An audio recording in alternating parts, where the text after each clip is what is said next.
Okay, fine, great, thank you. Good evening, everyone. Township of Edison Zoning Board of Adjustment regular meeting is now in session. Adequate notice of this meeting as required by the Open Public Meetings Act of 1975 has been provided by the annual notice published in the Home News and Tribune on January 20, 2022, and has been posted in the main lobby of the municipal complex on January 5, 2022. Please join me in the Pledge of Allegiance to the flag. Pledge allegiance to the flag of the United States of America and to the republic for which it stands, one nation, under God, indivisible, with liberty and justice for all.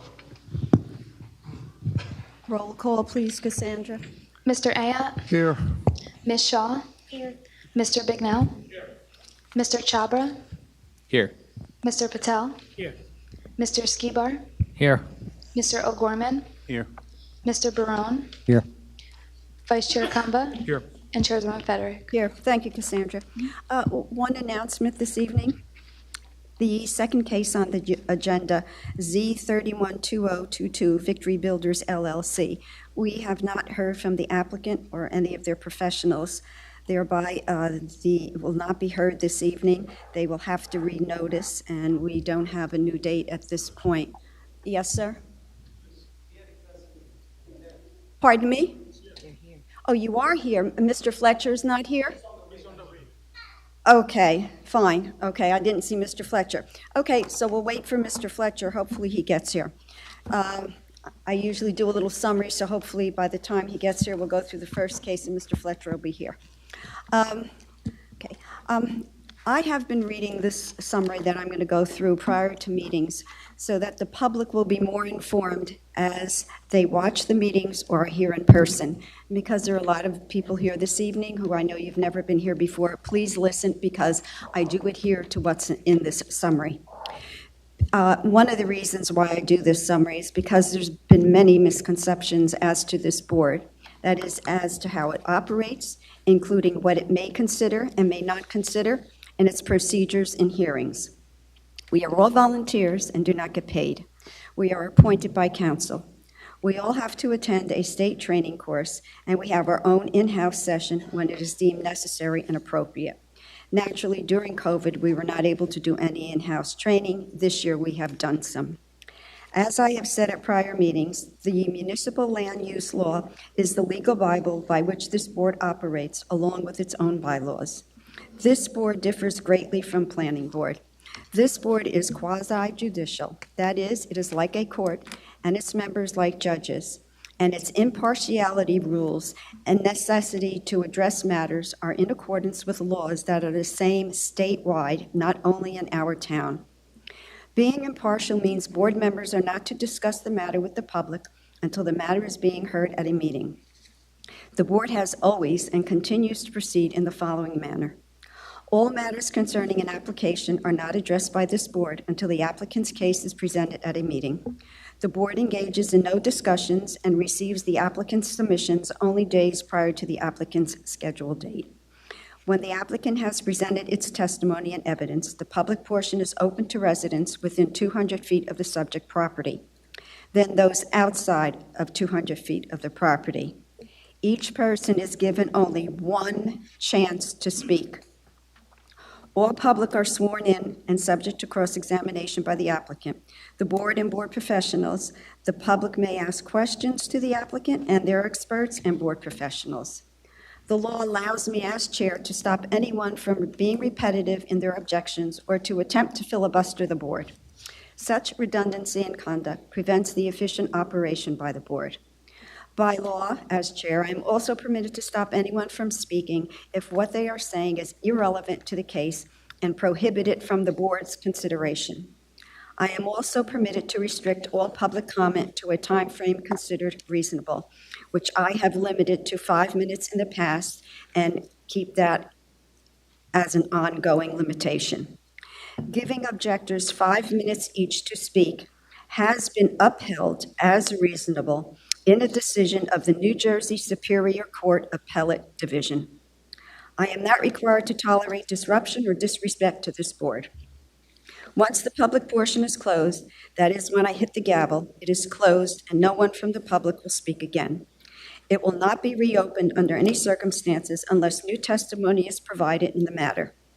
The applicant has the right of summation, and the board then votes. This has been the procedure of this board for more than 20-plus years, and this procedure or similar procedures are followed by every zoning board in the state of New Jersey.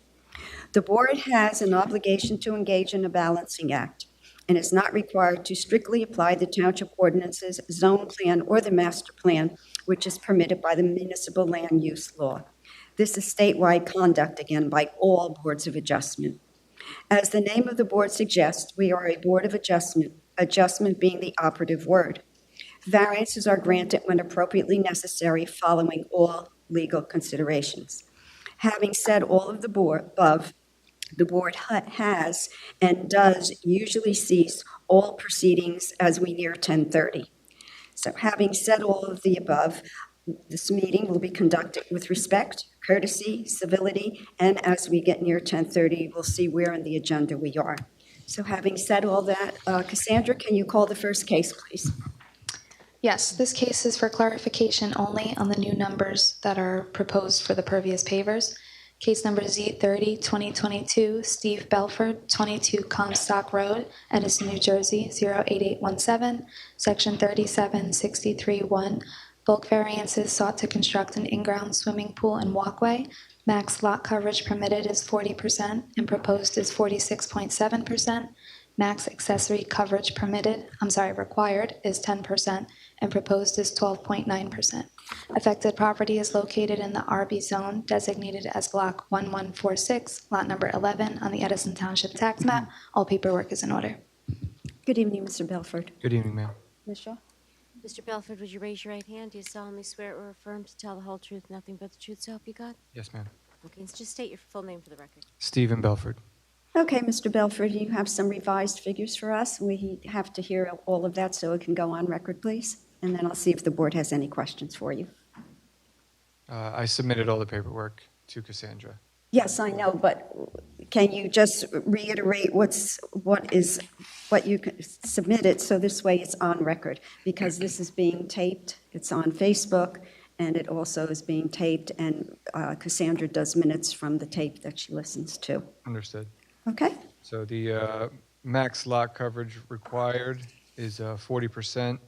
The proposed with the new pervious paver system is 46.7%.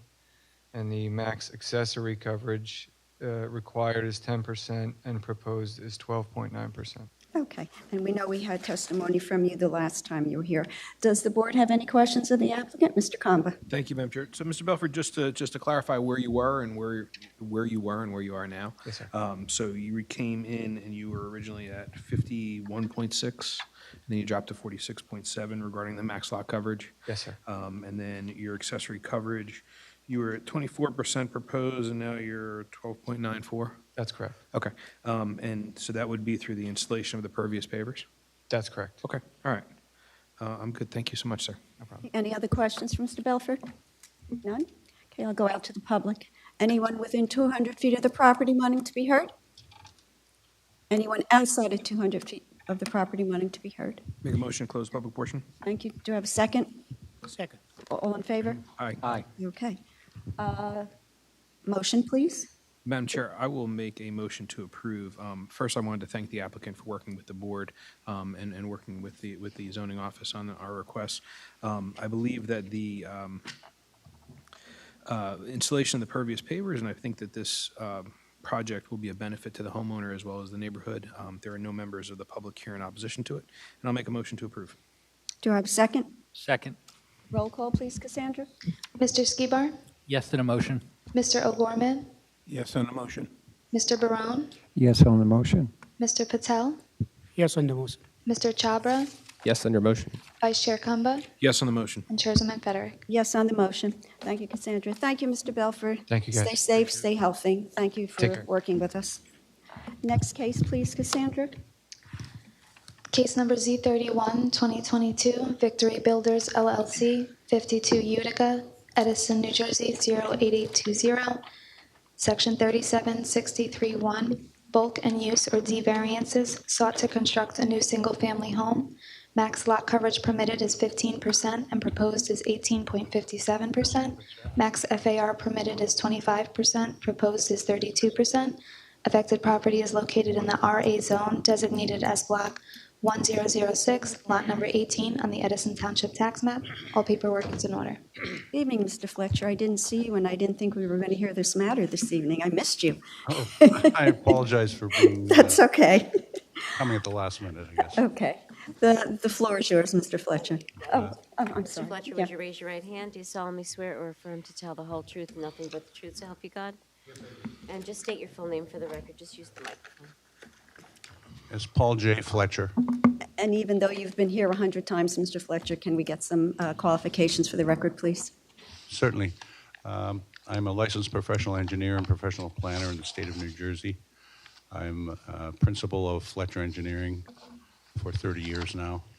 I've been accepted as an expert in those fields in front of this board on numerous occasions, also numerous other boards in New Jersey. Okay, we'll accept your qualifications. Thank you. Thank you. I think you need to swear in the applicant. True, you were supposed to come back with better testimony for the use variance. Yes, Sir, would you raise your right hand? Do you solemnly swear or affirm to tell the whole truth, nothing but the truth, so help you God? I do. And please state your full name for the record. Yep. My full name is Romit Gandhi. The first name is Romit and last name Gandhi. Okay, Mr. Fletcher, the floor is yours. I'd like to ask the applicant first to make a statement. Sure. Okay, my name is Gandhi. I'm living for One Valley Road, Little Ferry, and Bergen County. And we are staying with our parents and together, and my younger brother. I'm representing behalf of my father. He was not speaking very well English. So behalf of him, I'm going to be spoke with him. And my parents have two sons, which is first me and my brother, younger brother. Myself, Romit Gandhi, and he is Dharmin Gandhi. We are living on One Valley Road, Little Ferry, which is on Bergen County, and we are planning to move to Edison. And my father has a dream to make one house, to stay all together to one house. And that's why the house is bigger. Totally, we have to put 8 people in the stay, because me, my father, my mom, me, my wife, my 3 years younger daughter, my brother, and his wife and his son.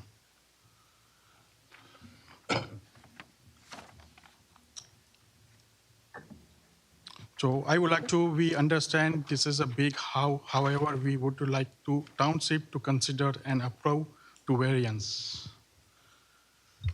Okay, is that it, sir, Mr. Gandhi? Yeah. Yep. Okay, Mr. Fletcher?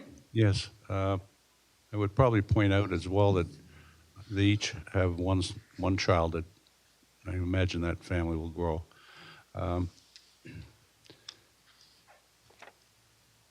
This is a D variance, a D4 variance for floor area ratio. And the pertinent case law is Randolph Town Center versus Randolph and Coventry Square versus Westwood Board of Education. It's found that the board's focus must be on whether the site will accommodate the problems associated with the proposed permitted use, but with a larger floor area than permitted by the ordinance. So this is not like a D1 or a true use variance where we're trying to show that this is particularly well suited. It's clearly well suited for the use because it's a residential zone. For the positive criteria, I believe that we're promoting goal C of the municipal land use law to provide adequate light, air, and open space. And I point to the fact that we're requesting no setback variances, no height variance, complying with the side yards. We require a 60-foot rear yard setback. We're at 80 feet. We require a 35-foot front yard. We're at 53 feet. If we were to be compliant, we could take 10 feet out of the middle of the house. That would reduce the floor area sufficient to be at 25%. However, what does that accomplish? It would make no difference to the appearance of the house. I would suggest that it would make no difference to the neighborhood. Somebody driving by the street can't tell if a house is 10 feet deeper or shorter. And with regards to the negative criteria, I don't think there's substantial detriment to the public good, and I don't believe it would substantially impair the intent and purpose of the master plan or the zoning ordinance. So for those reasons, I believe that the board has the ability to grant this variance. Okay, thank you, Mr. Fletcher. Does the board have any questions for Mr. Fletcher or Mr. Gandhi? None? Okay, we'll go out to the public. Anyone within 200 feet of the property wanting to be heard? Okay, one at a time. Come on up, sir. Take your pick. I don't. Sir, would you raise your right hand? Do you solemnly swear or affirm to tell the whole truth, nothing but the truth, so help you God? I do. And please come closer to the microphone so we can I hear do. you. And please state your full name for the record, providing your address. Okay, my name is Jian Zhong Jian. I live in 94 Sherman Boulevard. Okay, and what would you like to tell us, sir? Yeah, I live like directly behind the 52 Utica. So the proposed like 6,400 square feet house, right, is almost 30% over the permitted like FAR. We like the we will welcome like new neighbors, but we want like new neighbors like conform to township rules. Right, the proposed like house is too big, right? I think we would definitely impact our privacy and our neighbors. For sure, the green area in the law, right, would be less to absorb rainwaters, will make the current like water problem in the area even worse. And like and we know like there's multi-family, like parents, like brothers, like families live in the same property, right, same house, right? Definitely like they will create a burden, I would say, to the like in terms of the education of the township. Okay, sir, we can't consider that, so please don't mention that. The board Okay. has to disregard that. Right. I think that there's more people live on the lot, right? I think we definitely will be noisy, and like the house is very close to the borderline, will make our like backyard like less usable. Yeah, I kind of strong against these applications. Okay, fine, thank you, sir. Someone else had their hand up. Come on up, sir, please. Sir, would you raise your right hand and come in closer to the microphone? Do you solemnly swear or affirm to tell the whole truth, nothing but the truth, so help you God?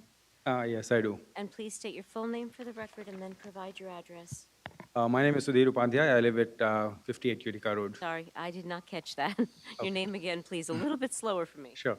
My name is Sudhir Upadhyay at 58 Utica Road, Edison. Okay, what would you like to tell us, sir? So we moved in the neighborhood. As the previous gentleman said, we really welcome the new, the new family, the new members, and so forth, right? But we definitely want the right level of conformance to the township, and we pretty much built this. We actually built our own home. Mr. Fletcher was our, the designer, or sorry, the architect for that. But we actually did not exceed what was allowed by the township, and we actually managed to stay in that own, limits and so forth. So I'm concerned that living in this town, in the same neighborhood, having a much more different types of the homes will have, number one, it can set a precedent for even larger, because we see yet another homes coming out which is significantly larger, multifamily. So we are definitely worried, and I'm totally opposed to it. As much as we like to welcome to the neighborhood and with warm, open hands. Okay, fine, thank you, sir. Sir, do you still want it? Sir, raise your right hand. Do you solemnly swear or affirm to tell the whole truth, nothing but the truth, so help you God? I do. And please state your full name for the record, providing your address. Sachin Jade, 54 Utica Road, Edison, New Jersey. Okay, sir, what would you like to tell us? So yeah, we moved in that location maybe about a year or a year and a half ago or so. So what we've been told is one of the concerns out there is the topology of the landscape itself, with a huge issue with waterlogging. So whenever rainfall happens, that particular trajectory from Parker Road is so convoluted and has a gradient that waterlogging happens significantly. And with erosion from, the backyard, more trees, more greenery going away, we, being the adjacent neighbor, will have a lot of water issues, which is already there. And we having a swimming pool, what we have been told is if that starts to happen, we need to start figuring out how to make the swimming pool stronger, water every time in the swimming pool, et cetera. So that increases our financial and operational headache as well. So given all that considerations, I would like to figure out how to make it happen for my neighbor in the right way. Okay, fine, thank you, sir.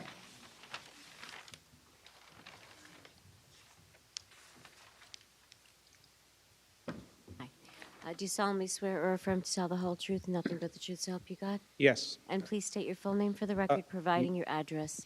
Manish Chandel, 50 Utica Road, Edison, New Jersey.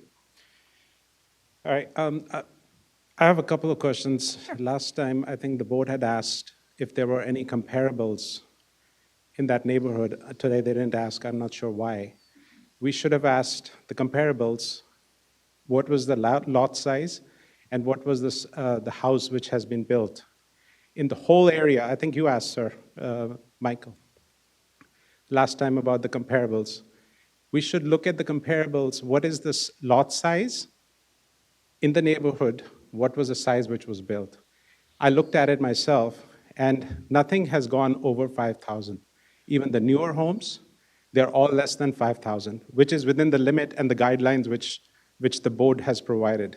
But I still want you to ask this question, where are the comparables? Mr. Fletcher was our... Sir, hold on, you're already asking it, Mr. Fletcher. There are a number of houses that are similar in size, not in the immediate neighborhood. 670 Curtis off of Wood Avenue is over 6,000. That's pretty far away, more than 200, 300, almost a mile away. Let Mr. Fletcher answer, please. More closer, 15 Parker. That's about 5,300 square feet. That's 100 by 270. I'm just giving you the numbers. Sir, please, let him finish. Let him go through everything he has to say, and then you will go back and say what you would like to say. Go ahead, Mr. Fletcher. Yeah, 31 Parker. That's 5,400 square feet. Those are the larger homes I'm aware of in the RA zone. Okay. Okay, Can I sir, answer? go ahead. So 31 Utica, 31 Parker is 5,000 square foot, just to be more accurate on that. And 100 by 270 square foot house is less than 5,000, which 15 Parker he's talking about. I just want to give the clean facts. He should have got this straight, even though he was my architect, by the way. Okay, so I do have, for the record, I have signatures from all the neighborhood. I understand you guys don't take that, No, we can't but accept I that. do have all the information. Such information has to be disregarded by the board unless they are here and can be sworn and testify on their own. Okay, so I'm right next to 52 Utica. I've already seen a lot of issues in that neighborhood. First of all, somebody pointed out about the water log. It's awful. There's almost like a drain which is going there, and if you're going to have a more built-up area, it's going to even create more headaches for the neighborhood, which is awful right now. So that is one thing. It also destroys the uniqueness of the neighborhood. I bought a house, I bought a lot to build a decent house where I can be, I can have, there's peace and quiet in the neighborhood. I paid premium dollars for this house, which I built, and I don't think we should encourage people going out of the range on what the board has already certified. If it's 5,000, stick with 5,000. Why go over? if I go and ask for the board to give me permission to build another 5,000 square foot in the same neighborhood, it's going to be difficult for anybody. Larger homes will also devalue other properties that are similar in size in accordance with the township guidelines. And also there is increased, the privacy is also gone. You're going to have a neighbor right on top of each other. A 6,500 square foot house, when I have a 4,400 square foot house, I have no privacy. So I paid top dollars for my house. So let's not consider this an easier way for these guys to build a 6,500 square foot house. Next time somebody else will build 7,000, and are we going to agree to that?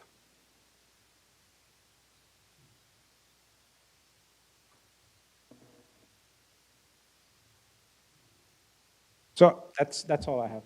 Okay, anyone else within 200 feet? Sir, you want to come up?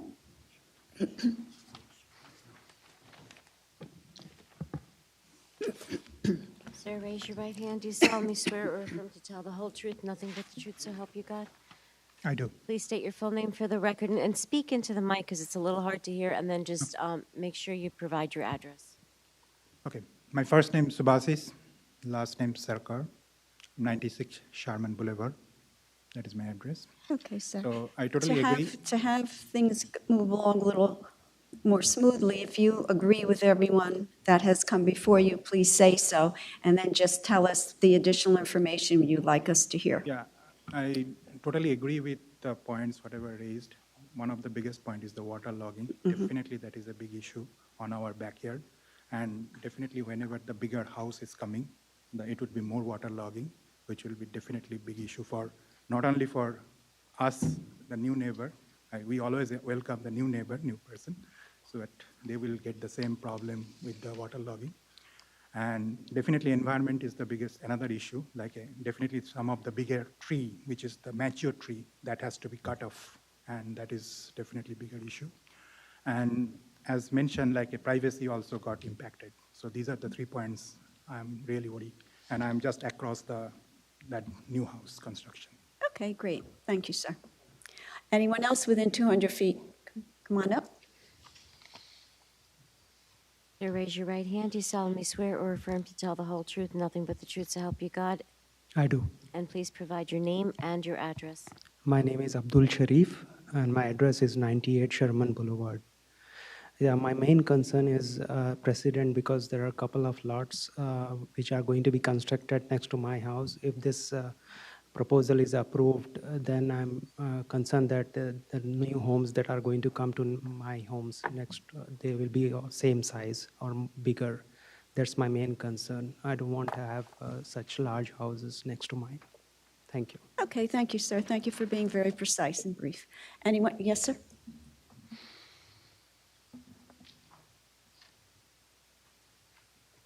Sir, raise your right hand. Do you solemnly swear or affirm to tell the whole truth, nothing but the truth, so help you God? Yes, I do. And please state your full name for the record, providing your address. Narendra Patel. Sorry. Narendra Patel, Better. Thank you. residence 46 Utica Road. Okay, same to you, sir. If you agree with everyone else before you, please say so, and then let us hear the additional information. Yes, I do. Everything is pretty much agreed. And the main reason is there is a water creek on the back, and that's the same thing. The water flows and the drainage is a big problem. And oversized house will definitely lose the privacy, the neighbors, and all that stuff is 100% agreed. And this is what it is. I mean, the bigger size is what will be the next house. Next house will be not 65, it will be 7,000. So, I mean, we are doing here like in 3 lots, we are making 2 houses of the same size. So it's in all those numbers which they gave, 31, 15 Parker, all they are within the range, and they're based on 25% of the property size. Nothing is bigger. And my house also I constructed, this gentleman Pratcher, he did the same architect, and this is all what is the same neighborhood. And we all have the same similar concern that there is a water problem, the privacy will be lost, and all other issues are still there. Okay, fine. Yep, thank you, sir. Anyone else within 200 feet of the property wanting to be heard? Anyone outside of 200 feet of the property wanting to be heard? With that, I'll close the case to the public, and I will go to the board. Does the board need to have any discussion? Do you want to ask the applicant any questions at this point? And Mr. Flesher, do you have any input? Yes, I would like to make a couple of points. Sure. Recently, the council has passed an ordinance removing the necessity for seepage pits. We have one designed in the front yard. We would be removing that. There is storm sewer inlets at the front of the property. We would be, excuse me, piping the roof litter drains to the existing storm sewer system. The driveway has a positive slope to the street. I'm pointing this out because I see no negative impact with regard to drainage to the adjoining properties. And I would say, in my opinion, there's no loss of privacy since we're complying with all the setback requirements. Okay. That's our case. Okay, thank you, Mr. Fletcher. Yes, Mr. Skibar? Madam Chair, I Yes. know, thank you, Madam Chair. I know I asked this question before. Are there any extenuating circumstances that, with this lot, that would warrant going that much above the FAR?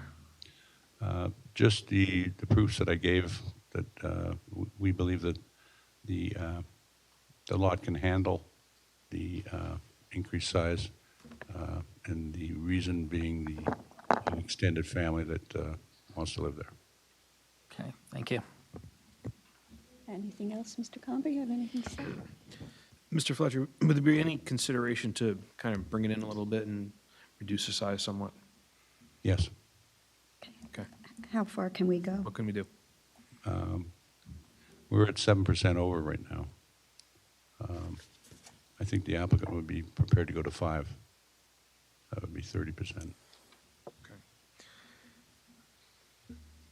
So what would that bring us down to square footage? So that's on the record, if you're going to bring it down. So we're talking about, instead of a 25 FAR, you're talking about a 27? No, I was talking about 30. Well, 2% is 2%. If you're going to bring it down, I why said- not bring it down to 27 or 25? I meant bring it down to 5 over, is what I meant to say. Okay. Madam Chair? Yes, Mr. Barone? Mr. Fletcher, Mr. Gandhi, this is no doubt a very opulent home, very large. It kind of fits. However, it's almost 7,000 square feet. It's very large. The board has expressed concerns about its size. And what I've noted is the public. And I think in fairness, to have a balanced kind of assessment on your application, the concerns expressed by the public, I think, need to be taken in. And in my opinion, Mr. Fletcher, that would warrant more than a 2% reduction in the FAR. Okay. That's my opinion.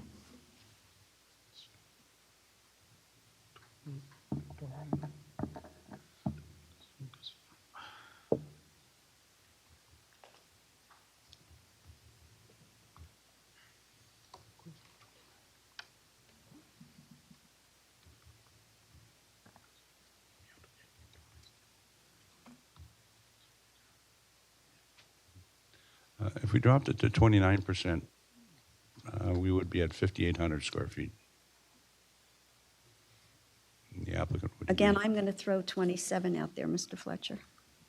I think that's a little bit more in conformance with the 25 than the 29. I don't know how the board feels. Does the board agree with me to a certain extent? That Yeah, 27 I is agree. much more Yes, Madam Chair. swallowable, if that's a word, for lack of terminology. And 27 would bring us down to what, square footage? That brings it down to 5,400. That sounds much better. Madam Chair, I would say,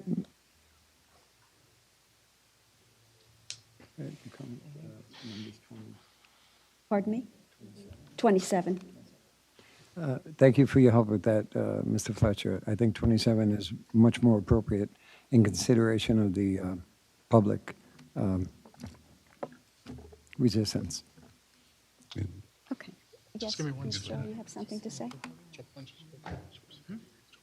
Oh, well, tell me, what do you mean? Oh. Okay. Okay. Yeah. Okay, go ahead. Yeah, then do it. Can you do for Yeah. one request to go into for Mr. Fletcher, 28? Mr. Fletcher, Ms. Shaw, some legalese that we have to take care Mr. of. Fletcher, if the board is so willing to consider 27%, I'd want an amended application and plans that would show what. Reflect that, you're- absolutely. Yes, and before the board votes, because they need to see it, but more importantly, if you are in fact taking out the seepage pit, I think they need to be aware of that and see that as well. Agreed. And the I'd like flow. to see that before there's a vote. Okay, Okay. so we should revise the plans and Right, carry this to revise the the plans, following meeting. show the smaller home, taking out of the seepage pitch, the flow, the pitch, and all of that. So this way we have everything on record and everything is complete. Having said that, Cassandra, when could we put them on so he does not have to renotice it, so I can tell the people out here when they can come back? Can I just speak to Ms. Shaw 1 second? I just want to Sure, show go her the ahead. agenda. Thank you. Okay, does the public understand what's going on? We're asking him to make the house smaller.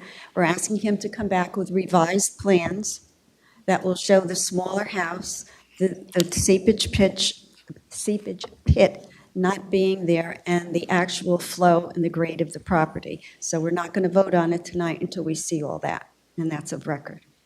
But we're going to give you a new, no, I can't anymore because I've closed to the public. I am going to give you a new date while you're here, so you'll know when to come back. Yes, sir. Pardon me? 27. Yes. Yeah. Mhm. Okay. Okay, Madam Chair? Yes, Cassandra, go ahead. I can put them on under old business, so they would be on at the beginning of the agenda on November 22nd. Is that okay for you, Mr. Fletcher? Yes, I'm Oh. available. Okay, so for everyone here, this matter will be, we will accept the amended application with the new plans. The new plans will be on view 10 days prior at the zoning office if anybody wants to see them. And we will vote on it on November 22nd. You won't get another notice in the mail. This is your notice that we'll be voting on this on November 22nd, okay? And we're talking about 27% FAR. Okay, thank you, Mr. Fletcher. Appreciate your cooperating with us. I have to read the request. Can you put in Pardon 28? me? I have the one request. Can you do for 28%? Because we are a member of the family, 8 people on it. The board hasn't yet even voted on the 27%. Whatever you present on that date, depending on what the presentation is, it may still go out to the public again. So, again, you've heard from the board, you have your guidelines. Sure, okay, thank you. Okay, Mr. Thank you. Fletcher? Okay, thank you, Mr. Fletcher. Stay safe and healthy. You too.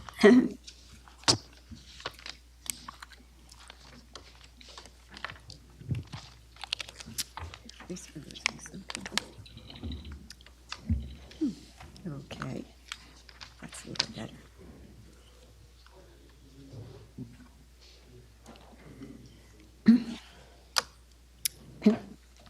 Cassandra, next case, please. Yes, case number C35, 2022, Crown Retail Edison, Route 1 and Eastside Drive, Edison, New Jersey, 08817. Applicant is seeking bulk and use variances along with preliminary and final site plan approval to divide the existing building to operate a retail store on one side and a medical office on the other. Medical use is not permitted in this zone. Minimum lot width required is 100 feet. Existing and proposed is 80 feet. Minimum front yard setback is 50 feet, and existing and proposed is 0.3 feet. Minimum rear yard setback for accessory structures required is 25 feet, and existing is 15.5 feet, and proposed is 12.55 feet. Affected property is located in the GBH zone designated as block number 172, lot number 1.01 on the Edison Township tax map. All paperwork is in order. Good evening. Good evening. For the record, I'm Donna Jennings from the law firm of Walens, Goldman, and Spitzer. As the board secretary correctly indicated, the applicant is here this evening seeking preliminary and final major site plan approval to operate a proposed urgent care facility identified as City MD and a retail store at property located along Route 1 and East Side Avenue and identified as Lot 1.01 in Block 172. The property is irregular in shape, an L-shaped corner lot containing an existing one-story retail commercial building fronting on East Side Avenue with 36 existing parking spaces. The property is located in the GBH General Business Zone, where retail uses are permitted but medical offices are not. The applicant therefore is seeking use variance approval to operate the City MD. The applicant also seeks bulk variances with respect to the following. 1, minimum number of parking spaces where 59 are required and 38 spaces are proposed.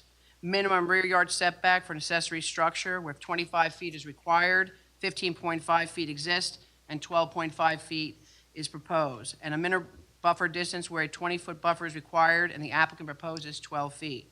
In addition, if required, the following bulk variances for existing site conditions.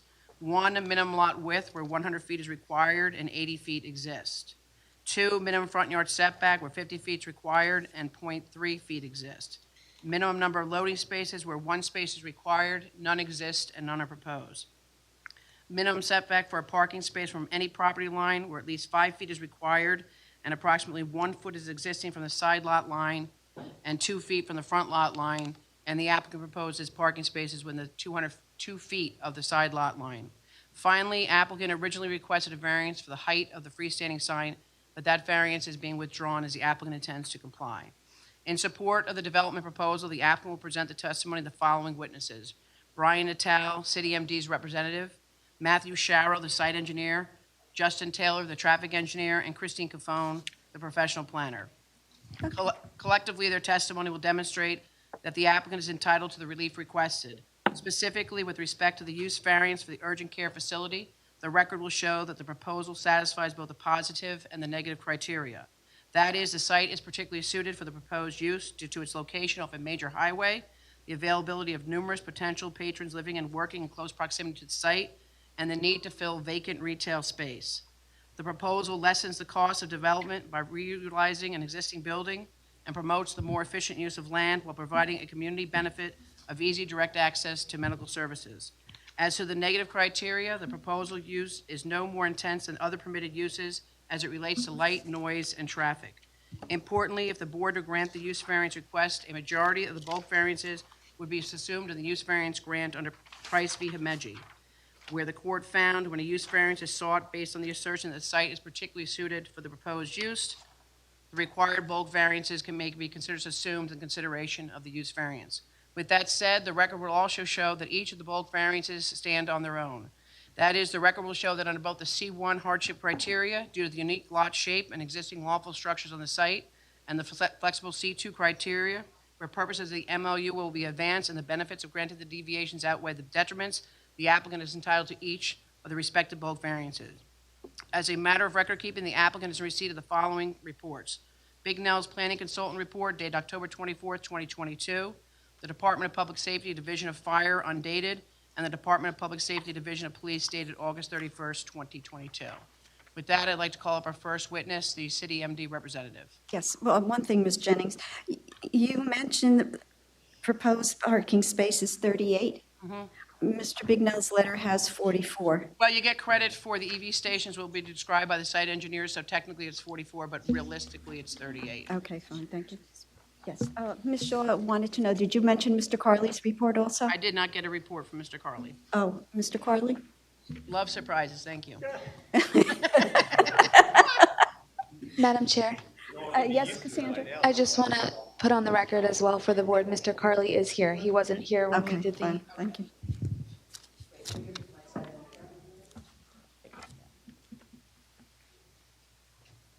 Okay, Ms. Jennings, I'm sorry. Who do we have up first? Who's on first? Sure, Brian Natale, the City MD representative.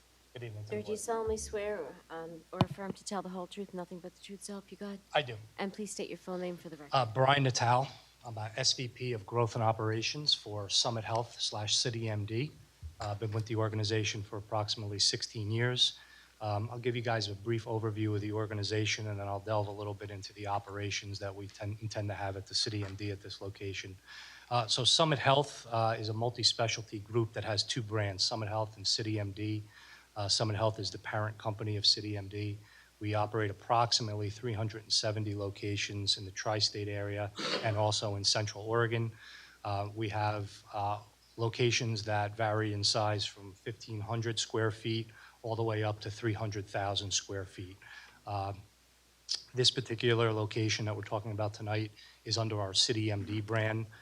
It is a retail-facing walk-in urgent care type clinic.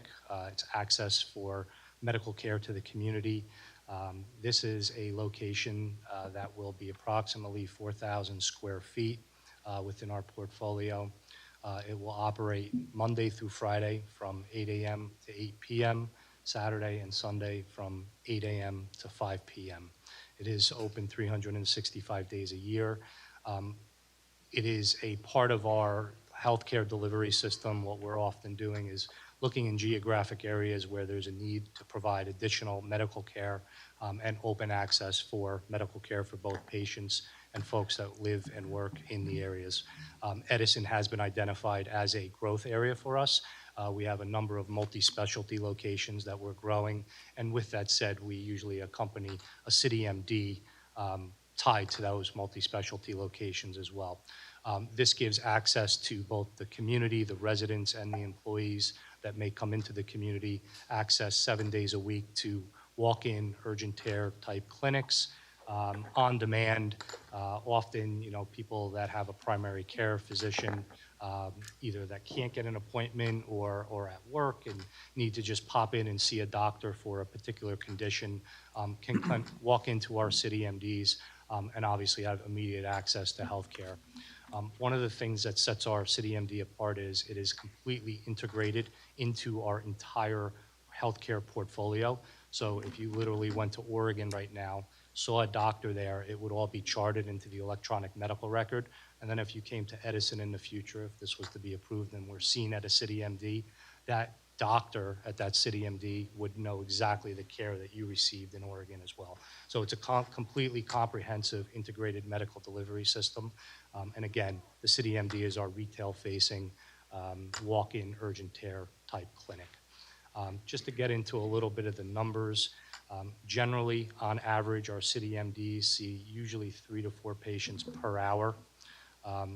General visits can span from 10 to 15 minutes, sometimes 20 minutes, depending on what people present with. It's very straightforward. It's typical doctor's offices environment. It's not an emergency room environment. It's a typical, if you think of a primary care environment with, just doctor's offices and exam rooms, that's the look and feel and the services that are provided at our City MD. Again, non-appointment, walk-in off the street. One of the areas I know boards like to usually hear about is deliveries. I will say that after construction is complete, deliveries are very minute, very small, very typical of any other retail tenant that may be in that complex. Quite frankly, probably less than a retail tenant. UPS, FedEx, US Postal Service, hand-delivered packages in the door. Everything there is on demand, so as the staff need things, they'll place orders. And we have a courier service that runs out of our stock room, out of one of our main campuses in Berkeley Heights. A courier van would pull up, walk a box of supplies into the organization, and drop it off at the counter. So no major deliveries, no major tractor trailers, no major stuff that would not be typical of just normal FedEx, UPS type deliveries into the organization. Garbage disposal, another area that I'm sure that you may be interested in. 2 components, normal garbage. This particular site, dumpsters, there's an enclosure on the site that will be common to multiple retail tenants. We, as a tenant of City MD, will utilize that dumpster that will be provided by the landlord, and in the enclosure that it will be provided at, That is all for the regular waste, which again, very typical, not a high volume of garbage going out. Medical waste, which is produced in very small quantities at this location, is handled internally by a third-party medical waste hauler. No medical waste leaves the facility unless it's picked up by this licensed third-party medical waste disposal company. It's regulated, it's licensed, and it's disposed of properly by the third party that we utilize. With that said, that's kind of a brief overview of our operations. I'm happy to answer any questions or expand or elaborate on anything that you may would like insight to. Okay, thank you, Mr. Natal. Does the board have any questions for Mr. Natal at this point? Mr. Skibar? Madam Chair, yeah. As the nature of your patients, I mean, do you get any type of, I guess, like emergency responses, car accident victims, or any of those type? So typically the answer is no, because our city MDs are a low acuity urgent care center, and that's how they're marketed. Everyone that comes to the city MD generally is walking in. Listen, can it happen where if someone's driving by and they feel like they're having a heart attack and they're going to step in? Of course, they're going to be cared for, but it is not typical. It is more of a bumps and bruises. I have a fever. I need a prescription type of a walk-in clinic where they have access to the physicians there. Any other questions for Mr. Natal? Mr. Kamba? Thank you, Madam Chair. For a facility of this size, how many staff would you have? I'm glad you asked that. It was one of the topics I forgot to elaborate on in my Oh, testimony. we wouldn't forget something like that. Oh, come on. I was hoping, otherwise I wouldn't have a question to ask. I'm glad I forgot it. Typically, there'll be one provider, one physician, one licensed physician at any given time. With that, there would be 4 to 5 support staff being, a medical assistant, registration folks, people that answer the phones, that handle the folks that are coming in and registering them and getting them set up. So total of 6 staff with the doctor, 1 doctor plus 4 to 5 support staff at any given time. Okay. And then you had estimated that you usually see 3 to 4 patients per hour? That's average, yes. Average. Is it, so, in terms of a walk-in, is it, appointment that you make an appointment online, or is it just strict walk-in? Strict walk-in, no appointment at all. There are no appointments made, so it is strictly walk-in off the street as needed. Is there any control for numbers? In terms of, flu season, COVID uptick, things like that? The 4 to 5 average is based on, the fluctuations over time with flu season. There will be times, obviously, earlier in the morning where it may be less volume, or later at night where it may be less volume. The seasons do obviously fluctuate. I can tell you during the holidays, we're higher to the 4 average as people are gathering for the holidays and getting fevers or the flu, or, coming down with something and need to go see a doctor. So the numbers that I gave you averages out the 12-month fluctuation of what we would see based on flu season spikes and, different variables that would determine how many people are coming in seeking medical care. Okay. All right. Thank you very much, sir. Thank you, Mr. Kamba. Any other questions for Mr. Natal? Madam Chair? Yes, Mr. O'Gorman? Yes. What are the hours of operation? Hours of operation are Monday through Friday, 8 a.m. to 8 p.m., Saturday and Sunday, 8 a.m. to 5 p.m. And you have 9 exam rooms? Yes. For 2 doctors? It's 1 doctor. Right, but you have 9 exam rooms? Yes, that's typical in all of our facilities. They're all built pretty much the same, with the same number of exam rooms. Once a patient leaves an exam room, another patient would not immediately be brought into that same exam room, especially in a COVID environment. There would be time where the staff would need to go in, wipe down the exam rooms, and we always build our sites with enough exam rooms where if we had to take 1 or 2 out of service for whatever reason, that we have enough excess exam rooms to continue the operation without being impacted. If someone comes in, with a particular rash where the exam room has to be wiped down or decontaminated with, antiseptic wipes, we would not want to limit the ability to continue to see patients. So there's additional excess exam rooms built out at all of our locations just to ensure those type scenarios can be accounted for and the operation can continue without long wait times. Thank you. You're welcome. Mr. Natale, you said that the hours are 8 to 8.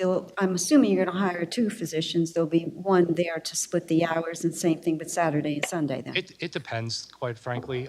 Some physicians will go the full 12 hours. Sometimes okay. it will be split. So it's really up to the staffing operations folks that will determine that. A lot of the physicians that are working at these city MDs are moonlighting from emergency rooms from the hospitals. So, you know, they may pick up a shift and do a 12-hour shift at a city MD, which would be typical for a doctor. The other note that I will make when we talk about staffing is it's very important to our organization that when we open and operate any location, whether it be in New Jersey or Oregon, we have a human resources recruiting department. They specifically recruit from the local community to staff these locations as well. So that is something that's very important and very close to this organization to make sure that there's outreach to the community, there can be education to the community, and that there's also a benefit to employ people directly from the community. It is a benefit to us, right, because we have local people living close to the facility, and it's also a benefit to the community to be able to employ people there as well. Okay, thank you. Any other questions of Mr. Natale? Moving along, Ms. Jennings. Sure, thank you. I'm going to have our site engineer come up now. Thank you, everyone. Thank you. Thank you for being very precise, Mr. Natale.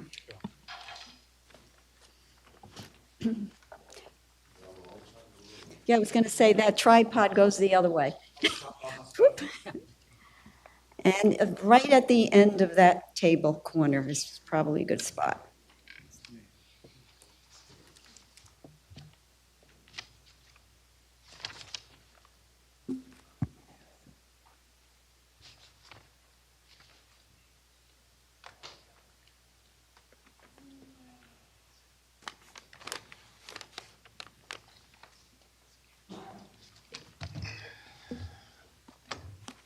Raise your right hand. Solemnly swear or affirm to tell the whole truth, nothing but the truth, so help you God? I do. And please state your full name for the record into the microphone. Sure. It's Matthew Sharo, S-H-A-R-O. And if you could, Mr. Sharrow, give the board the benefit of your background and qualifications. Sure. I'm a principal at Dynamic Engineering in Lake Como, New Jersey. Been practicing engineering for about 15 years now. Have a professional engineering license in the state of New Jersey. That is current. I've testified pretty much everywhere around Edison, except Edison for whatever reason. Saving the best for last. Saving the best It for was last. best for last. Yeah, testified in front of, Piscataway, South Amboy, Plainfield, Woodbridge, Sayreville, pretty much the surrounding towns. Okay, we'll accept your qualifications, Mr. Sharrow. Thank you very much. And just for the record, Matt, the site plans were prepared under your direction? That is correct. And if you could describe the site and the area around the site, and if you're going to refer to any exhibits, let's mark them into evidence, please. Sure. I'll just go stand over by the tripod if that's. Yep, that's the good. easiest. Take this with you. Oh, there's one over there. Oh, there's one there. Ben was very good tonight. He thought ahead. I love getting steps in.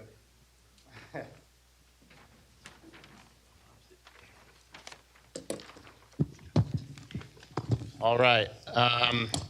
So I'm going to mark this as Exhibit A1. This is aerial map exhibit prepared by Dynamic Engineering, dated today's date. It's essentially sheet 2 of the site plan set that was submitted for your review. We just added some color to it to signify where the zone lines are and where the property in question is. The property in question is at the center of the exhibit. For purposes of this exhibit, north is up. The block is 172, lot 1.01, located at 46 East Side Avenue, and it's located in the GBH zone, the general business zone. I'm going to go to Exhibit A2, get a little bit more detailed aerial shot for everybody to see what's going on in the existing property. That one was pretty far away.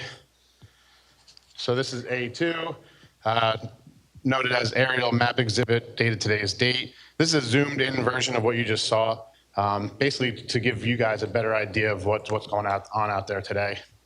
The lot in question is 37,698 square feet. It's outlined in yellow. For the purpose of this map, north is still up. To the north, you have residential properties. To the east, you have East Side Avenue with a deli and service station Adjacent to the south, you have Route 1 and the Captain's Plaza. And to the west, you have Eden Avenue with residential beyond. Currently, there is an existing full access driveway on the south side of the site. So if the building's in the middle, on the south side, there's a full access driveway. And on the north side of the building, there's an exit-only driveway. And as Ms. Jennings stated, there are existing 36 spaces, 26 around the building. And then if you note, the lot does have an irregular shape, and there's 10 spaces at this little bump out that is more along Route 1.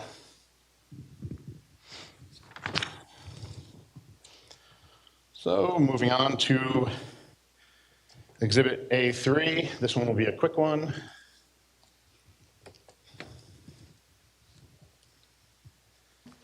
This is entitled Aerial Overlay, prepared by Dynamic Engineering with today's date. What I did here is we just took the next map and overlaid it on the aerial to kind of give you an idea of the surrounding areas to what we're doing here tonight. You're going to notice that there's not much changing from the previous map, and we'll go through it in detail, but you're going to notice that. But I just wanted to give you kind of a glimpse of what's going on around the site and with the proposals here tonight.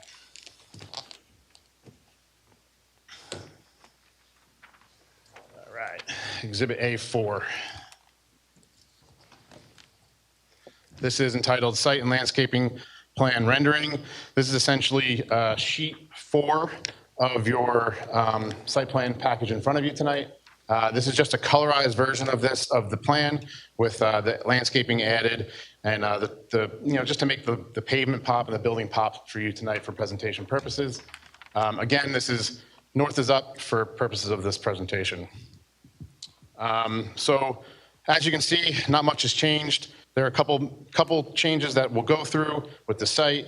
The first is access to the site. As I noted before, the southern access was a full access movement. That's going to remain. But what we're doing on the northern access above the building, we're going to change that to a two-way drive aisle that's same width that it is today with full access at that point as well.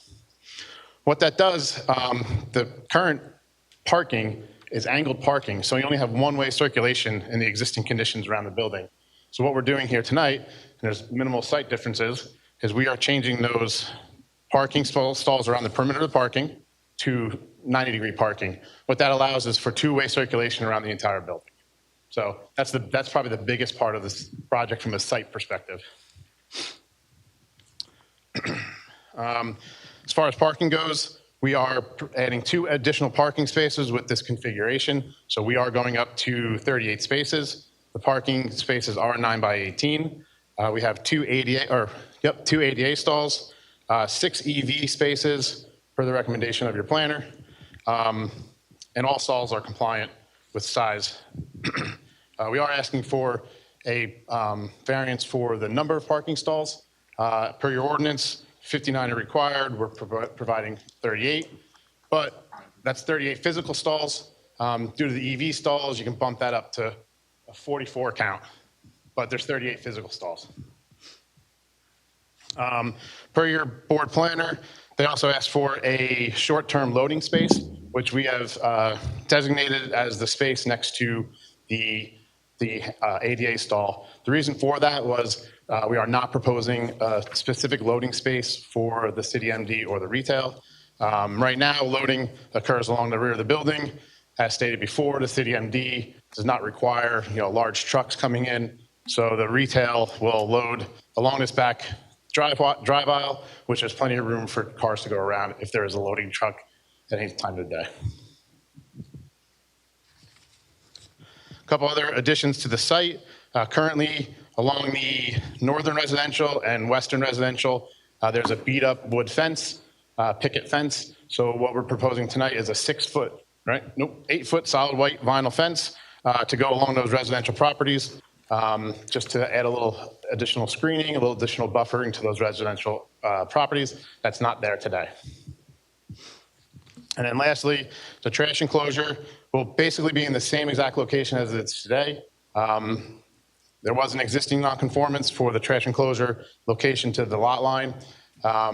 It's required to be 25 feet. The existing is at 15.5 feet. we're at 12.5 feet. So it's shifting a little bit closer to the property line, but we're making a 6-foot-high masonry enclosure. Currently, it's a fenced-in enclosure. So we're doing a nice little screened enclosure to really block the dumpsters and whatnot that are in the enclosure area. As far as bulk conditions go, Ms. Jennings noted 3 of them. I'm just going to go through them so that you understand where they are. The first one is the lot width. Currently, it's permitted at 100. It's currently 80 feet. The minimum front yard setback is 50 feet, but it's 0.3 feet. And where that happens is right along East Side Avenue, the east side of the site. There's the grass island between the property line and the building. So the building is right up against East Side Avenue.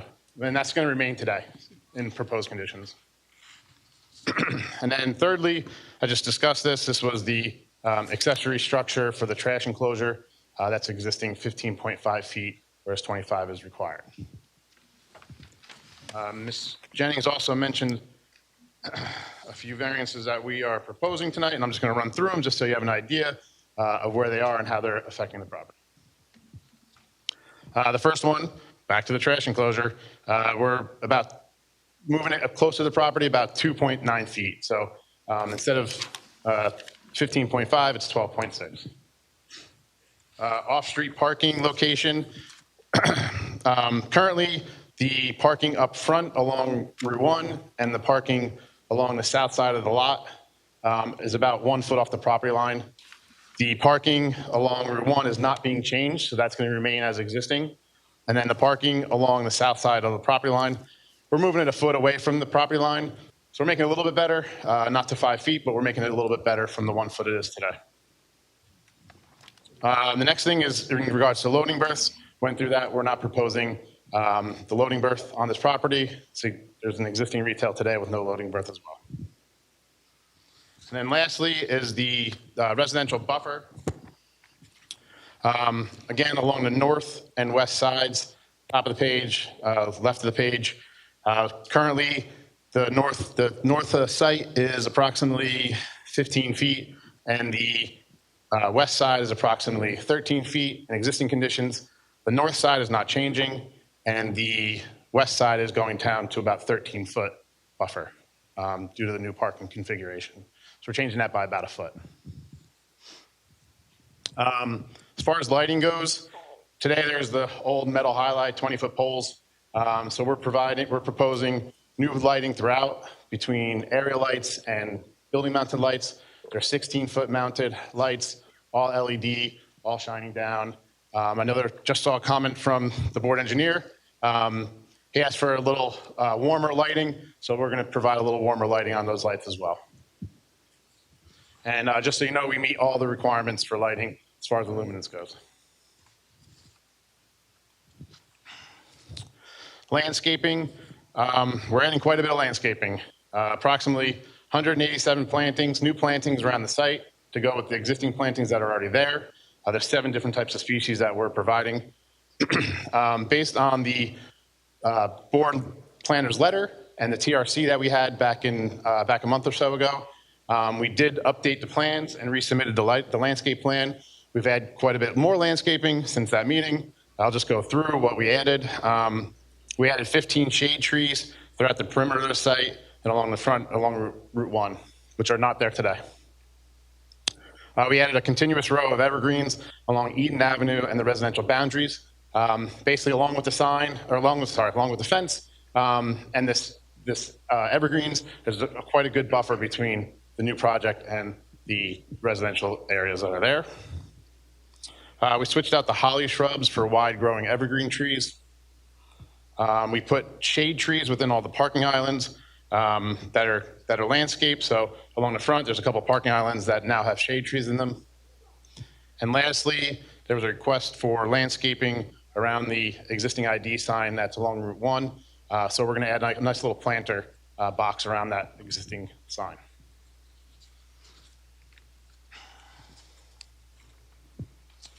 Moving on to stormwater, because we're not doing much here, there was no requirements to have any stormwater management on site. It's going to use the existing inlets, the existing conveyance system, and discharge to the existing areas that it discharges to today with no impact to surrounding properties. Utilities, it's an existing building today. There's existing utilities to there today. We're going to reuse as much of that as we can, and obviously go through the process with utility companies and their approvals. And lastly, signage. So we're proposing wall-mounted signs tonight, and we are proposing to just resurface the existing ID sign. What that means is existing ID sign is to remain. It'll get painted. We'll take the existing panel out. We'll put a new panel in for the two uses that are here, shared space on that existing sign. So the existing sign, only thing that changes is what it's advertising today. That sign is 16.7 feet high today and approximately 54 square feet, which both meet your ordinance requirements. There is one thing that there doesn't meet, and that's the minimum setback. Currently, it's 9 feet from the property line, and we're required to have 15 feet. But again, that's not changing from existing conditions. As far as building mounted signs, and I'll go into this in a little bit as well, but I want to hit all the signs at one time with the architecture. There are 2 building mounted signs for each use. On the City MD, which is on the right side of the building, you can see the little City MD emblem there. There's going to be a front facade sign and a side facade sign. Both are compliant. 42.73 square feet for both of them. And then for the retail tenant, they'll have one side along their frontage, as well as that's compliant, 64.54 feet, for a total of 150 square foot of signage, which is compliant. The one variance that was noted to be eliminated was the height of the facade sign. We originally proposed 21 feet. We'll reduce that down to the 20 foot that's permitted.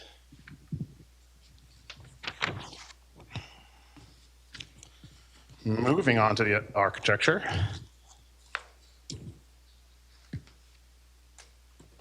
And I will mark this as A5. All right, so architecture here today, we are proposing a 4,000 square foot City MD, as well as a 4,300 square foot retail space. Retail space has not been, there's no user there yet, so we're just calling it a retail space at this point. This one-story building, 24 foot in height at the parapet. The parapet is along basically the center of the building and the front of the City MD. What that parapet is there for is to screen the rooftop mechanicals from view from the ground. The rest of the building is at 20 feet in height. As far as the City MD goes, and I'll just reference the right side of the plan, the top right side of the plan, City MD, so the building will be completely resurfaced as far as new paint, new panels, etc. So the City MD will go with the brick look with a white and gray painted brick with the signature white paneling at the front entry of the City MD. As you can see, that sign at the middle of the City MD, that's the signage that's there today. That'll be proposed at the front entrance. Moving on to the retail use. The retail use changed it up a little bit, went with a wood paneling facade, basically to kind of give you the distinguishing mark between the two uses. But we did maintain that front entry white paneling at that front door to the retail. Going around the sides of the building, there's not much to it. The side facing East Side Avenue has the City MD sign facing there with some windows, and that they continue that white brick around the building. Around the rear of the building, continue that gray and white look around the back of the building. And then on the side facing Eden Avenue, continue the white brick with the wood paneling and the gray brick.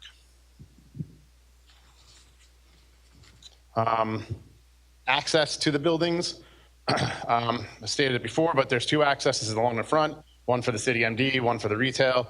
They're, signified by the sign and that white paneling and the parapet.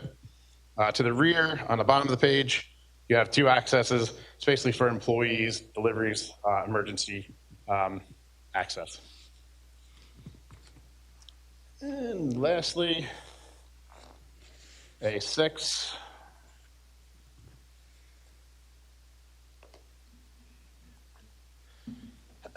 This is a preliminary floor plan for the city MD. I'm going to go in 3 steps here. I'm going to start at the front of the house, go to the middle of the house, and then end at the back of the house.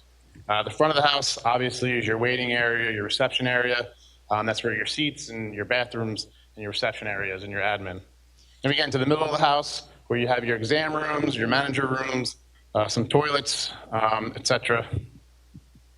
Then at the back of the house, you have your x-ray room, your lab room, your staff lounge, doctor's office, some workspace for the different employees that are there, and then an IT room. So nice little floor plan. Everything flows like the previous witness said. This is a pretty standard layout for what City MD does.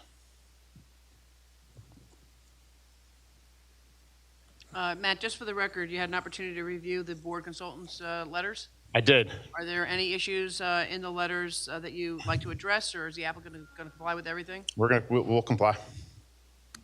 I just read the engineer's one real quick, though. Okay, so we're talking about both Mr. Bignell and Mr. Carley? Yeah, so when we met with at the TRC meeting, we handled a lot of the comments already from the planner's letter on this latest set of plans that you're reviewing tonight. And then I just had a chance to review the engineer's letter, and I don't have any issues with the comments that were made.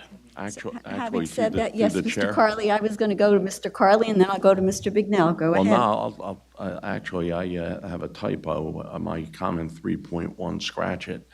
The applicant is looking for a relief for parking, but I can offer to the board, unless Ms. Jennings is going to offer a testimony in that regard, I can offer to the board, having just sent a young boy off to college, and in the 17 years that he was in my custody, we went to urgent cares an awful lot. But when you do such things, urgent cares have become sort of ubiquitous. There's one in Wick Plaza. And so if I was driving by one that was, the parking lot was full, well, he had a spider bite to attend to or a cut, et cetera, et cetera. And so you just go to the next one a mile down the road. So the parking relief doesn't seem to me, from my personal experience, to be a terrible big issue. I just give that to the board for the ratification. Okay, thank you, Mr. Carley. Mr. Bignell, I assume you're happy? Yeah, just a couple of questions. The refuge storage for the retail, where is that going to be, outside screened? Yeah, so that's in the same trash enclosure area. As the previous witness stated, the medical facility doesn't produce a lot of waste. It's all carted off by a private hauler. So any of the little waste they But that's produce, being stored inside. I'm concerned of the stuff being and then- stored outside. Yep, that will be that same enclosure. Okay. Okay, I have a question. I don't know, Ms. Jennings, if it'll be for Mr. Sharrow or Mr. Bignell, but I noticed that the letter that we received from the traffic control coordinator, he has on here dependent, because Mr. Sharrow said they don't know what the retail business is at this point. It says, depending on the type of retail business and the amount of truck traffic produced, signs may be needed to be added to East Side Drive for no stopping or standing, or no truck traffic to dissuade trucks from traveling on East Side Drive towards Old Post Road. How do we handle that, not knowing at this point who the retail tenant is? And do we put some kind of condition that when they know who the tenant is, they then go to the traffic control to satisfy this request? Madam Chair, that's a governing body issue. Okay. So we really don't have jurisdiction to tell them to put no parking or signs like that on the right. Well, I know that, but I assume that the town, he's saying that, the traffic controller is saying that. So how do we? Well, they can address it anytime they want. It's not Okay. government approval. So if they see it's a problem, they can bring it to council and automatically make those changes. Okay, fine. Okay, thank you. Okay. Thank you. Anything else, Mr. Sharrow? I'm good. Okay, I'll go we're to the improving the board. site and getting a brand new building. Yeah, I'll go to the board. Yes, Mr. Barone? Sure, go ahead. Mr. Sharrow, thank you for the presentation. Thank you. I'm very familiar with this area, having been a customer at All Brands, so I know it very, very well. The parking nags me. 59 is required, you have 38. You're 21 short. The testimony that the gentleman gave before after Ms. Jennings talked about the activity of the medical facility, very robust. So I have a concern about the shortage of parking spaces. I know the area very well. There's no parking on Eden Avenue, East Side. East side. East side, excuse me. Yeah. I do the same thing, mix them up. My apologies. And the Madam Chair made a perfect example about the deliveries. Are they box trucks, or does this facility get any semi-deliveries? No, the testimony was no semi-deliveries. It's all UPS, post office, FedEx, etc. We are going to have a traffic engineer testify. We've gone out and counted parking spaces and the utilization of that at urgent care facilities, and the testimony is going to support what we believe, that we're never going to need all these parking spaces for the urgent care. Because as Mr. Carley indicated, when most people come, it's urgent. They are not going to sit there for 3 hours waiting to be seen. They're going to drive in and have a line, they're going to leave. I've done it myself. I won't wait. We have all been to urgent care. For COVID Mr. testing, Carley I'm sure. as well. There's no street parking. I heard you mention that also, Mr. Shara, that there's also on-street parking. There is none around this area. No, I didn't mention on street. It's all parking within the parking lot. You mentioned some kind of parking on Route 1, unless I misunderstood you. No, so there's let me go back to, 10 of the spaces are in the front of the lot. Yeah. So, due to the irregular shape of the lot, we were able to put, the existing use was able to put a little dead-end parking area here that has 10 parking spaces. So when I said along the parking space, the parking lot is along Route 1, fronts on Route 1. There's no parking on Route 1 or any of the street frontages. I apologize for that. All right, those were my concerns. Thank you.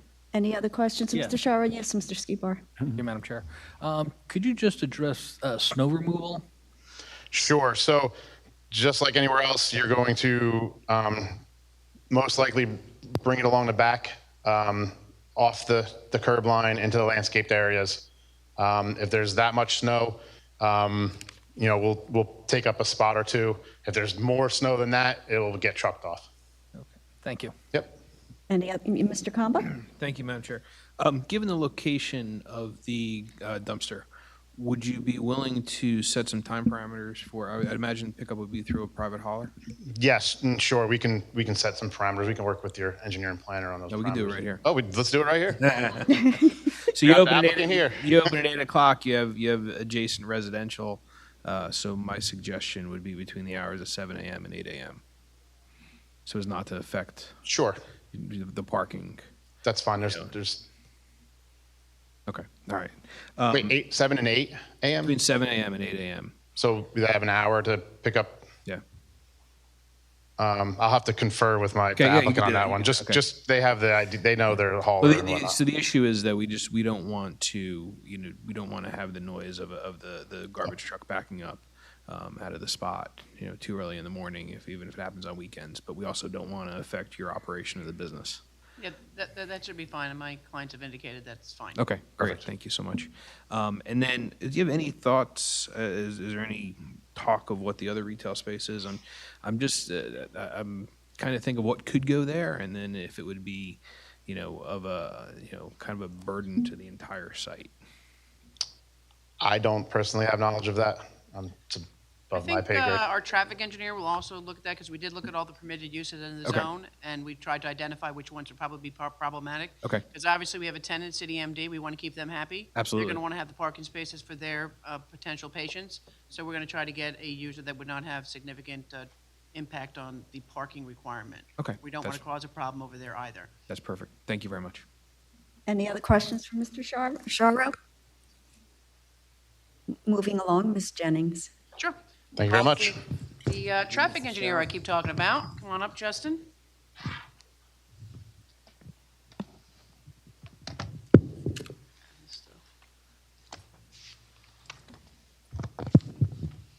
Solemnly swear or affirm to tell the whole truth, nothing but the truth, so help you God. I do. Please state your full name for the record. Justin Taylor with Dynamic Traffic. I'm a licensed engineer in the state of New Jersey, as well as a professional traffic operations engineer certified by the Institute of Transportation Engineers. We're practicing traffic planning for a little over 20 years now. I've testified at hundreds of boards throughout the state of New Jersey, including this board in the very recent past. Okay, we'll accept your qualifications, Mr. Taylor. Thank you very much. Thank you. And Justin, just for the record, your office prepared a traffic impact statement and parking analysis? We did, yes. And you've had an opportunity to visit the site and the area around the site? I have. Okay, if you could just go through your report, and most importantly, we want you to touch on the parking when you get there. Absolutely. So my responsibility as part of this was to take a look at the traffic impact associated with the project. And really that comes down to three individual things: a direct traffic generation and the traffic impact associated with the new traffic coming to the site, the on-site circulation, and the parking. I'd like to kind of unpack all three of those separately. When we look at it, as Mr. Sharrow indicated and referencing A4 on the board over there, the building exists, the driveways exist. They're both there, and while we are proposing to change the northern driveway from one-way to two-way, it's really movements that are already out there, and the public is used to that traffic flow. So when we talk about actual traffic impact, we look to the Institute of Transportation Engineers to see what type of trip generation we could expect, both from the existing use and from the proposed use. Now, currently, it's a furniture store. So we ran trip generation projections for an 8,300 square foot furniture store. We then ran projections based on the ITE trip generation for the breakdown that we have, the 4,000 square foot of medical office and the 43,000 square foot of independent retail. 4,300, excuse me. No, the building's not that big.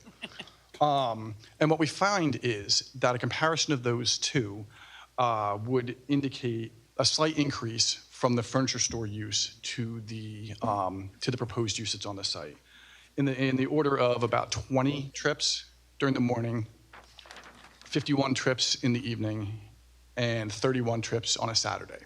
Right now, both the Institute of Transportation Engineers and the NJDOT have determined that 100 new peak hour trips is considered significant, in which case you might want to look at studying or doing some sort of analysis.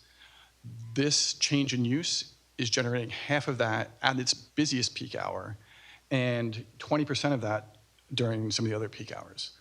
But the other analysis we looked at here is the center could be reoccupied as just a 8,300 square foot strip center. So I also took a look at what the trip generation would be for that retail component. And when you compare that full, say, strip center to what's being proposed here, we actually generate comparable or less traffic with the proposed medical use that's in here. So during the morning peak hour, you would be 3 trips higher with the proposed breakdown. You'd be 12 trips lower during the evening peak hour, and you'd be 15 trips lower on Saturday. So we're viewing all that from a use variance perspective. The proposed medical office is actually going to reduce the traffic impact over what a permitted retail use coming in here would be. So based upon both the comparison to the furniture store and the comparison to the permitted use, the proposed traffic isn't going to have any negative or detrimental impact to the surrounding roadway network. The second thing that we looked at was circulation. Now, again, we are generally maintaining what's out there. We are looking to reorient some of the parking spaces to be 90 degrees so that we can provide two-way circulation around the entire building. We are providing 24-foot aisle widths through those areas in order to adequately navigate to and from the new perpendicular parking stalls. And so I feel that from a circulation perspective, while we're maintaining, we're also improving with to be able to accommodate the new parking, and there won't be any circulation issues created by the proposal. And the final piece that we looked at through this is parking. Now, I've heard some concerns of the board. We, as originally submitted, we do require 59 parking spaces. The ordinance requires 1 space per 200 square feet for retail, and it requires 1 space per 150 square feet and 1 space and 5 spaces per doctor. We are initially submitted for 2 doctors. You've heard testimony now that there will only be 1 medical professional at this office. So I would submit that our parking requirement has actually come down by 5 spaces, and the overall requirement for the site would be 54 spaces. Nonetheless, we are only providing 38 physical spaces and 44, including the EV allowances. And it does require a parking variance.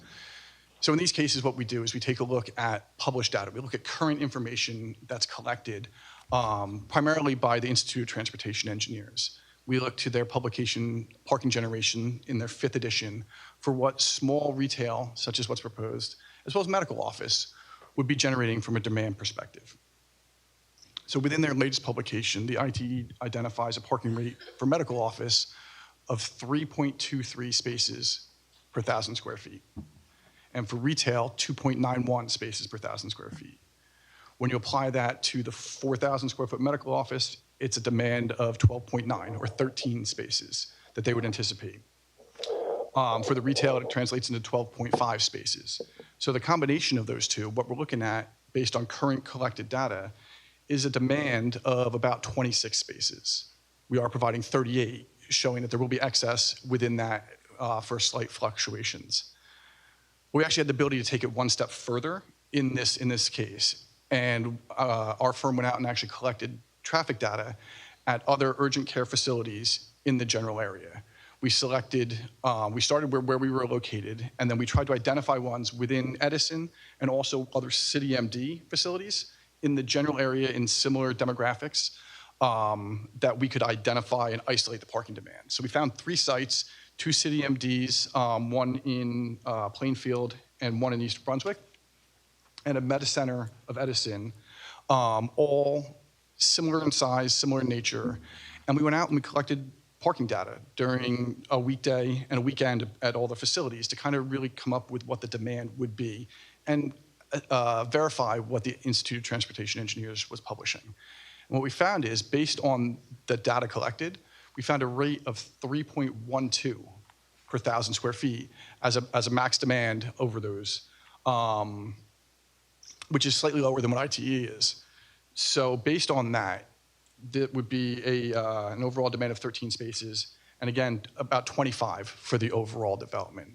So I think the board can feel comfortable granting this use variance and granting the parking variance associated with it, because the medical building is going to generate 12, 13 spaces during their peak demand. There are multiple retail uses that are permitted within the zone. I did have a chance to review some that might give us a little bit of an issue. What we would stay away from is, say, like a grocery store or a convenience store. I also found that the beauty and hair salon ordinance requirements would probably generate more traffic than we're really looking for right here. But most of the other generic type of retail uses all would have more than sufficient parking to work with the City MD. I would support the fact that we do not need a loading zone for really either of the uses being proposed. Now, I know we don't know who the tenant is from the retail, but for a small retail like this, you could expect single unit trucks. You're not looking at tractor trailers coming to this site, and there is room for them to circulate around through the proposed site plan and stage in the rear if necessary, if it was determined that they were getting that type of truck.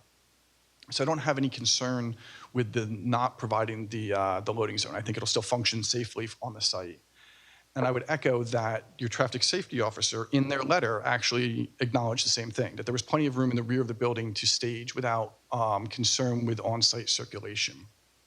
So I think that variance can be granted without any detriment. As to some of the other issues raised by the traffic safety officer, they were talking about the employees and the doctors and the various traffic that be associated with that. And when we use the trip generation data published by the ITE, it really encompasses all of that. That data is collected independently, taking into account while the various facilities are open and operating, the customers that are coming, the doctors that are there, their support staff that are there. So they're really all baked into the numbers that the ITE projects for these type of land uses. So again, back to the initial thing, I don't see that the traffic generated by this project is going to have any type of detrimental impact. And so in conclusion, we've looked at those 3 prongs. We've looked at the circulation, and the proposed layout will adequately circulate the anticipated vehicles for the site. We've took a look at the trip generation and there isn't any significant impact with the proposed trip generation. And we took a hard look at the parking to ensure that the proposed variance that we're asking for wasn't going to create any hardship or any parking condition that couldn't be accommodated. And based on the ITE data and the collected data of the local urgent care facilities, I don't have any concern with the parking being proposed. Thank you. Okay, does the board have any questions for Mr. Taylor? Moving up. Madam Chair. Yes, Mr. Barone.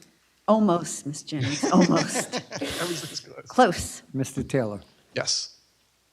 your dynamic traffic study. Yep. I listened and I heard, not an attempt, but conveyance of this is not going to be really a high volume kind of activity. Ms. Jennings also said urgent in, urgent out quickly. But I don't see, it feels like a disconnect to me regarding the study that you're presenting with this facility. And another question I have is it's presented as medical facility and retail. Is there any kind of retail that Crown is considering that would work here? So I'll take the two of those apart. When we look at traffic impact, what we look at is peak hour traffic, because that really generates the highest conflict. The commuting public is out on the road and who's coming to and from the site. So the numbers that I had given to you, right, for the city MD, you're talking about 13 people coming in the morning. So your support staff coming in, and then anybody that needs to come see the doctor first thing in the morning. But when you're really talking about 4 to 5 customers an hour, you're only talking about 8 trips in an hour, right? Because you have a little bit of turnover of people coming in, then they wait, they get seen, and they go out. And that may continue all day long, but it's really not that high of a traffic generator. It's a continuous, has the potential to be a continuous generator. But during the hour, it's not that busy. I understand. I look at the plan, and you have, even though it's described as low volume activity, you have 21 seats in the lounge area to come in. I've been in the doctor's office this week. Almost every seat was taken. So that's 21 people, not all walking to the facility. You have 9 exam rooms. You have an x-ray room. You have a lab. You have 3 people at the reception. And this is not counting the customers. That's a pretty large facility to be manning. And it harbors to me on the parking element, because I am very familiar with this site. I've expressed again my concern. Sure. So let me try and hit that head on. One of the reasons we went to look at other facilities in the area, and specifically City MD facilities, was to really paint a picture of what's out there. Now, the 2 facilities we studied, one was 4,300 square feet and one was 4,200 square feet. So really comparable to exactly what we're doing. And the demands that we found out there were in that 12 to 13 space range maximum throughout the whole day. We counted from 8 a.m. to 6 p.m. on a weekday, and through the middle of the day from 10 a.m. to 3 p.m. on a weekend, to really make sure that we got the peak period of these facilities. And we have 6 data points from all the various locations that we studied. So I feel comfortable with the City MD model, even though they have the exam rooms. It's their same business model as they go, that the parking demand they're going to be generating is in that 12 to 15 space realm. To talk about the traffic associated with the retail, again, we don't have a tenant. So when we don't, what we use is the Institute of Transportation Engineers publication, trip generation, and shopping center, right? And so we use land use code 822, which is strip center, smaller than 15,000 square feet, so that we can really encompass, what could go in there. So I think we've done an accurate job portraying the potential traffic impact associated with that.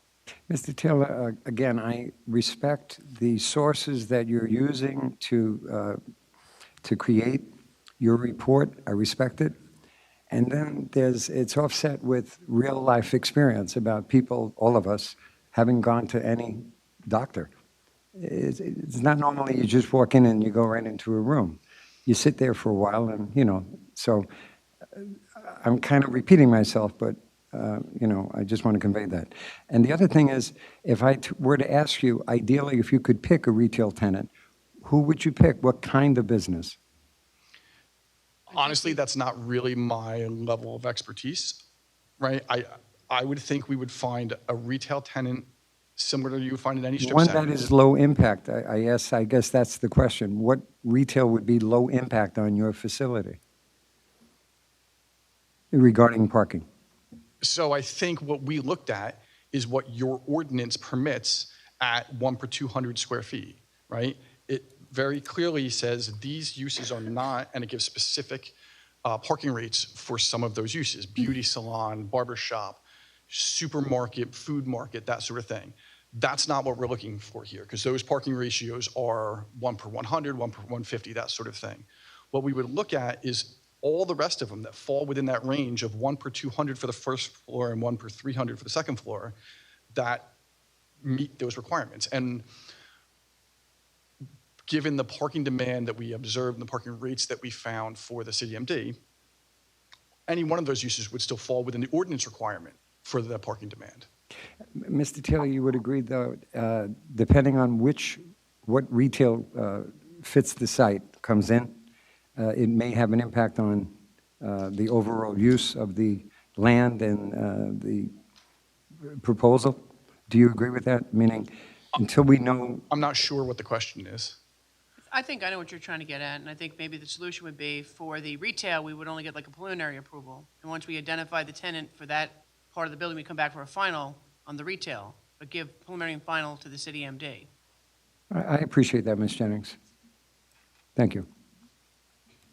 Thank you, Mr. Taylor. Thank you very much. Any other questions for Mr. Taylor? Moving along, Ms. Jennings. Sure. Yes, Mr. Bignell? That's- Sorry, Yeah. almost again. That's unruly with. Pardon me? That's unruly with a partial, preliminary, and then a final. Why don't you just make a condition of approval that when they Yeah. get a user for that facility, they come back to the board and Correct. let the board know. Yeah. But give them preliminary and final if you want to do that. Yeah. All right? Okay. Thank you. I actually like that idea, Mr. Bignell. Every now and then, he's pretty good, huh? Yeah. Oh, look at the look I got. Not as frequently as he thinks. Okay, at this time, I'd like to call up our planner, Christine Cafone. Yep.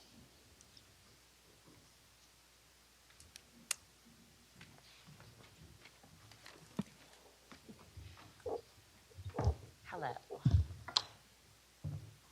Solemnly swear or affirm to tell the whole truth, nothing but the truth, so help you God? Yes. And just state your full name for the record. It's Christine Nazzaro, Nazzaro. Cafone is Cofone. Business address is 125 Half Mile Road, Suite 200, Red Bank, New Jersey, 07701. I'm testifying this evening as a licensed professional planner. I've been testifying as such in the state of New Jersey for 27 years, where I have been qualified here in Edison and well over 450 other land use and zoning boards throughout the state of New Jersey. I teach planning and zoning courses for the Rutgers Center for Government Services. I sit as an affordable housing special master in about 24 communities, and my licenses are current and valid. Okay, thank you. We'll accept your qualifications, Ms. Cafone. Thank you, Chairwoman. And if you could, Christine, just confirm that you've had an opportunity to visit the site, to review the master plan and the zoning ordinance. I have done all of those things. I have reviewed all of the application submission documents, as well as the professional reviews that your consultants have issued. And you understand that the applicant is seeking in addition to site plan approval, use variance approval, and several bulk variances? Several, yes. They've been identified twice, but I can go through them again. Third time's a charm. You introduced them in your opening. Mr. Sharrow commented on them, but I can list them if you're not, or if the board is comfortable with them, I can move right into the testimony. Yeah, why don't you just move right into the testimony, please, and demonstrate that the applicant has satisfied both the positive and negative criteria. Yes, I will do that. So we are in the GBH zoning district, and while that use enumerates about 16 different categories of uses and dozens of permissible uses, including professional and business office, it doesn't specifically utilize medical office as a permitted use. So with that, we have to demonstrate that the site is particularly suitable for the use. And again, it doesn't have to be uniquely suitable. We don't have to rule out other uses. We just have to demonstrate that there's something about this site that renders it particularly suitable. So certainly the fact that it's an irregularly L-shaped piece of property that sits a bit further back than the stores that it's in line with on Route 9 does make it appropriate for this walk-in only medical use clinic. I would say to the board that this is certainly the type of use that I, as a planner who practices throughout the entire state of New Jersey, is certainly seeing repurpose some existing retail centers. I'm sure the board is familiar and the members are familiar with uses such as Trinity Rehab, Aspen Dental. These are the types of uses, and we're seeing where traditional retail uses go to these type of uses because that's what the tenant base is going to. So when you look at the particular suitability, I think you could certainly find that this site lends itself well to this medical walk-in use. In addition to the particular suitability, we have to demonstrate that one or more purposes of the land use law would be advanced. Statutorily, we meet our burden of proof if we satisfy one, and they are certainly not unique to Edison Township. They are found at section 40:55D-2 of the municipal land use law, and they're identified by letter. The three that I feel that are advanced by this application are criteria A, which promotes the general welfare. Clearly having access to convenient medical uses is a benefit. I will be utilizing one myself tomorrow because I am losing my voice and definitely coming down with something. So I will benefit from one of these type of facilities tomorrow, and I think they're benefits. And criteria G, which talks about sufficient space in appropriate locations for a variety of uses. I think that there is certainly sufficient space. This is an 8,300 square foot building. We're repurposing just a little bit less than half of it with the proposed medical use. So I think that this is certainly an appropriate location. We'll have convenient access, and it's located in, as you heard from our operator, an area that has been deemed to be a growth area and one of their target areas. And lastly, criteria I, which talks about a desirable visual environment. While we're not expanding the footprint of the structure, we are certainly giving it a bit of a facelift and upgrading the appearance and the curb appeal overall of the site. So I think criteria I is appropriate. And then criteria M, which talks about an efficient use of the land. We as planners love adaptive reuse of existing buildings. I think it makes a lot of sense. And I think criteria M, which talks about an efficient use of the land. So again, statutorily, if we advanced one of those purposes, we would meet the positive criteria. But I think that those four criteria A, G, I, and M can be relevant to this D1 use variance. In addition to the D1 use variance, we're seeking a number of bulk variances. They are largely, almost entirely relating to existing conditions on the subject property. The first is a dimensional variance of 80 feet in width where 100 feet is required. Again, the subject property is what it is. It's almost double the minimum size for the GBH zone, but it does have a non-conforming lot width, which speaks to its irregularity, right? The site is almost double the area at about 37,000 square feet, where 20,000 is required in the zone, but yet we have that existing undersized lot width. The front yard setback to East Side Avenue, that's the side of the building that the medical walk-in clinic is going in, is set back 0.3 feet off of East Side Avenue. It's not changing, it exists today, and we are not changing that setback. The rear yard setback for the accessory structure building is changing a little bit. It's required to be 25 feet. Right now it's 15.5, and we're proposing 12.6 feet. In addition to that, we need variances for the parking location, both along Route 1 and along the southern property line, although we are improving the southern property line ever so slightly. And then we are asking for the variance relief for the residential buffer. So that, and of course, the number of parking spaces. Those are the bulk variances that we're requesting in conjunction with this application. So statutorily, you have two mechanisms that you can grant bulk variances, and you can grant them under the C1 or C2 criteria. Now, when you're dealing with a use variance, a D1 variance, many planners and I myself will argue that those variances are really subsumed into the D1. You don't have to list them out individually, but in this particular case, I'll just go through them as if they were not subsumed, so that we have proof in the record if the board is not comfortable granting them in conjunction with the D1. So again, the C2, the land use law allows you to statutorily grant C1 or C2. C1 is a hardship, and it's not an economic hardship or some kind of personal hardship. It has to be something related to the specific piece of property or the structures lawfully existing thereon. In this particular case, I think the structures lawfully existing thereon are the relevant justification for the C1 because they are existing conditions. They're either dimensional or relative to existing improvements on the property. So that leaves us with a burden of proof with respect to the negative criteria. And the negative criteria does not ask you to hold us or any other applicant to such a standard that there be no detriment, just that the benefits of the grant of the variance outweigh any detriment. And I have been keeping track of the betterments that I think we realize from a planning point of view in this application, and I think they're substantial. Mr. Taylor talked about the enhanced circulation that we will have on the site and the enhanced circulation around the building. Mr. Sharrow talked about substantial betterments with respect to landscaping and buffering, particularly adjoining our residential neighbors. He testified that we would have a new fence where we have a bit of a tired old fence in a state of disrepair. We're having a new fence in the introduction of, while not a conforming buffer, substantial new plantings on the site. In addition to that, Mr. Sharrow also testified that our lighting package would be an LED package and a bit of a warmer lighting package than what exists on the site today. So certainly a newer and more upgraded lighting package.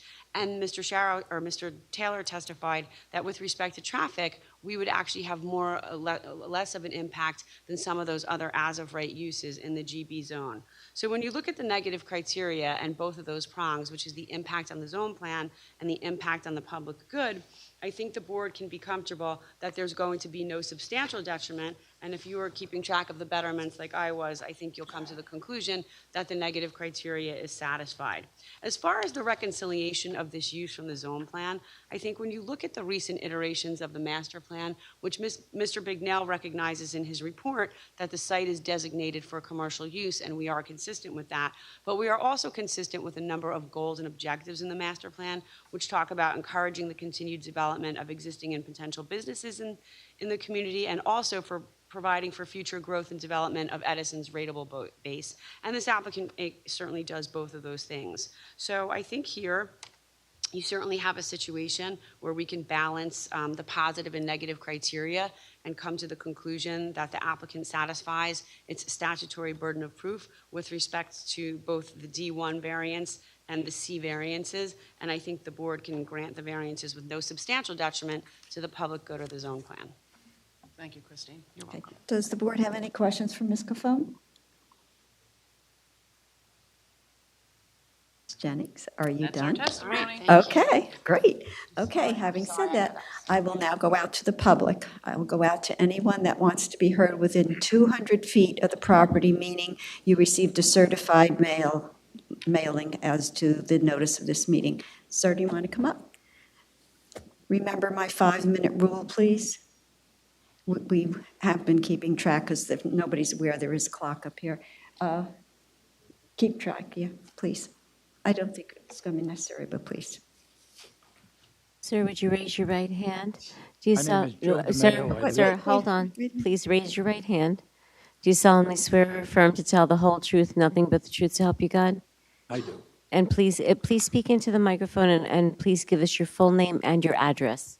My name is Joseph DeMaio. I live at 65 Wooding Avenue, which is around the corner from this property in question. Okay, what would you like to tell us, I have two please? concerns with the presentation that has been here today. One, when he showed the plot plan, he showed a brown fence that barriers this property from Eden Avenue. Is that the fence that you're talking about, putting this plastic fence so you cannot get into Eden Avenue? If you do, currently, we have a parking problem now and a traffic problem. I listened to this story about the traffic. For 59 years, we've had a traffic problem. They put the huge drugstore on one side of Wooding. They put the shopping center on the other side of Wooding. And we have traffic from Magnolia. We have traffic coming from Easton, Eden, just to get to Route 1. Right now, the state has changed the function of the light at that crossing. It's now 3 minutes long. Traffic backs up from Route 1 to where the 3 streets come together. And when the traffic moves, there's at least 2 functions before you could even get to Route 1. In speaking to the parking problem of this proposed business, they never had parking available in the 59 years that I've lived in that area. That's why there was never a business that really thrived in that property. In 59 years, there was one business that lasted 5 years, and that they called it,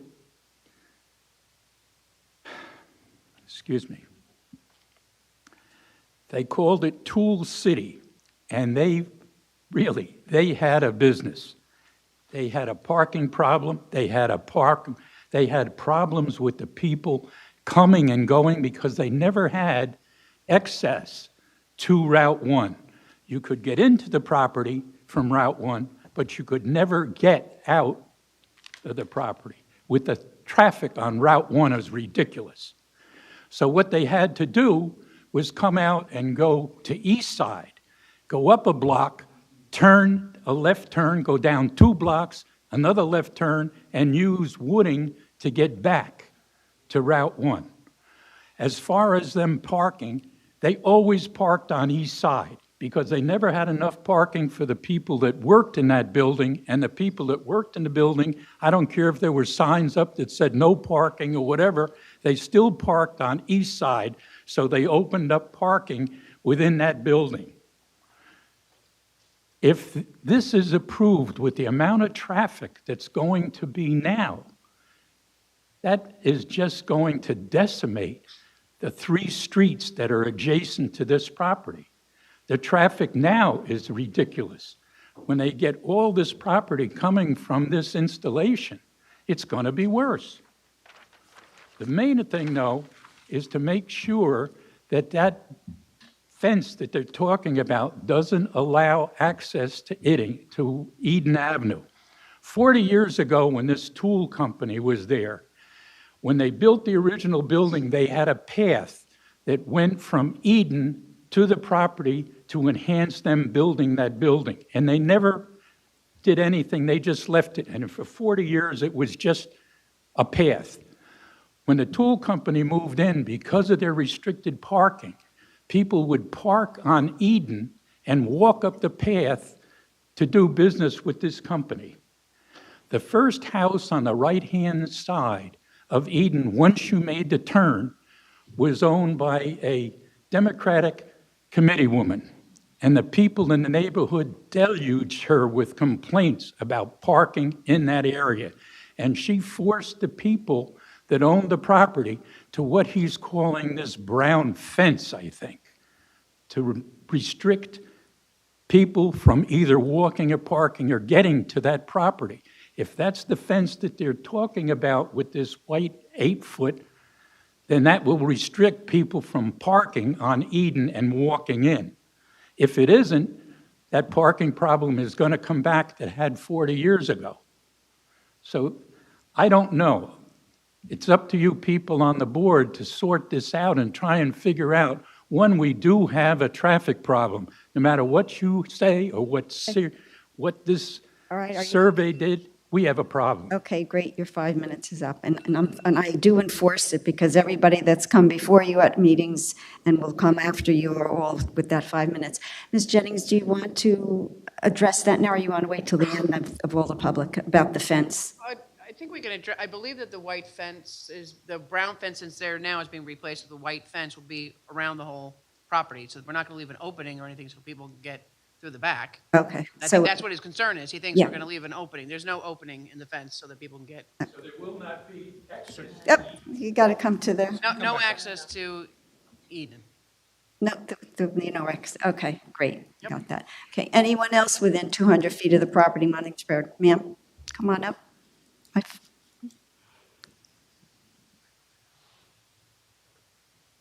Ellen DeMayo, 6549. Ma'am, could you pull the microphone closer to you? Thank you. Do you solemnly swear or affirm to tell the whole truth, nothing but the truth, Yes. so help you God? Yes. Please state your full name and provide Ellen your DeMayo, address. 65 Wooding Avenue. Something my husband didn't get a chance to mention. In all the years I've lived there on Wooding Avenue, and we're the second house in behind Captain's Plaza. The traffic light there only functions to allow like 5 to 6 cars to get onto Route 1.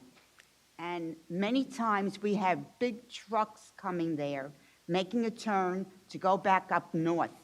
The traffic that it holds up, that nobody can get through the light. Consequently, you will have in the morning rush hours and you will have in the evening rush hours people beeping their horn for the person in front of them to move into Route 1 when they can't. Well, this We've board had has 3 nothing- traffic accidents so far this year on our street, Wooding Avenue, because the people speed to make the light. Well, unfortunately, this board has no jurisdiction over the timing of that light, so there's nothing that we can do about that. Well, I'm that's sorry. why it won't accommodate the traffic with the medical center.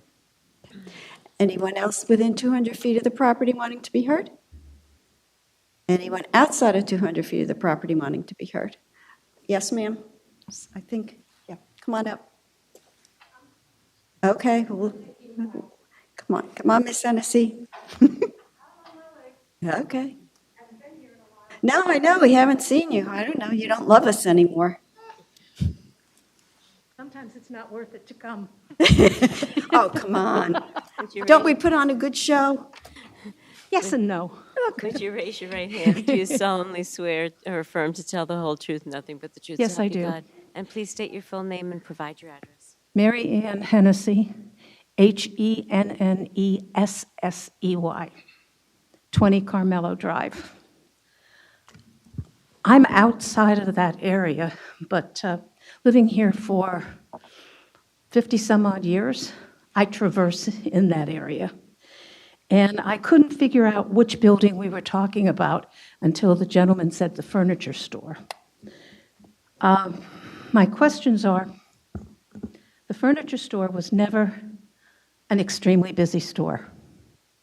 So to utilize the parking and the time at the furniture store in comparison to the medical group that's going to come in and the unknown realtor part is kind of questionable in my mind because I can't figure out how you can justify it.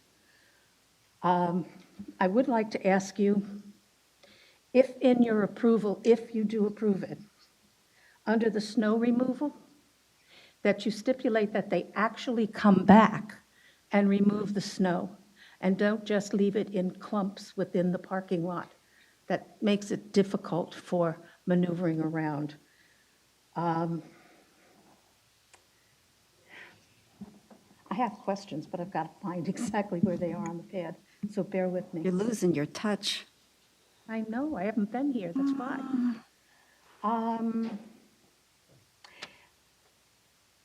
My comment on how you would get there, if you're coming northbound, you have to jug handle to get there.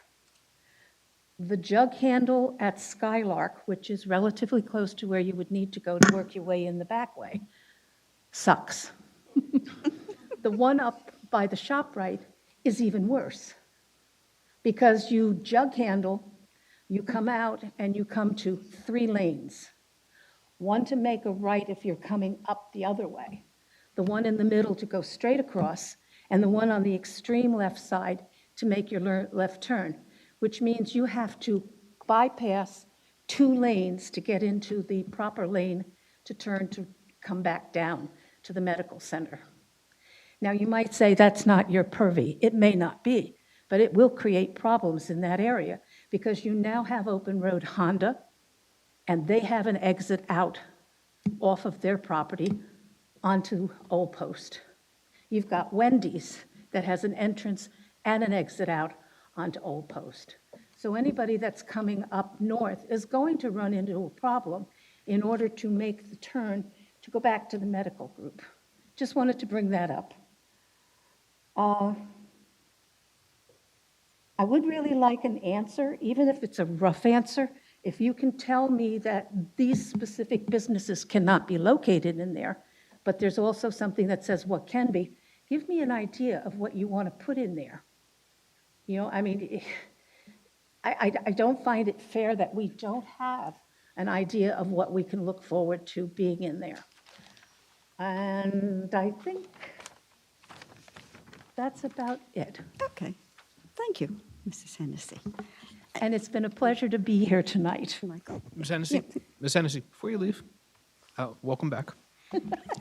So just so during, when we were going through a portion of the testimony, the applicant did agree that if so approved, that to a condition that they would come back, once the other retail use were defined, they would come back to the board and the board would make the decision on that. Okay, because I understand what you're saying about the usage of a loading dock not being needed for the medical group. But whatever is going to come in is going to need to bring a truck in and unload. So that's my concern as to just exactly what kind of business it would be and the frequency in which it would be coming in. I was thinking the same way.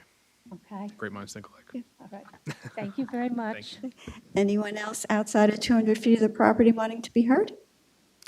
Okay, with that, I'll close to the public. Do I have a motion to close to the public? Motion to close public portion? Second? Second. All in favor? Aye. Ms. Jennings, summation? You want to add Just very anything? quickly, because I know it's getting late and there's another applicant behind us, but I think the applicant definitely demonstrated the positive and negative criteria for the granting of the use variance.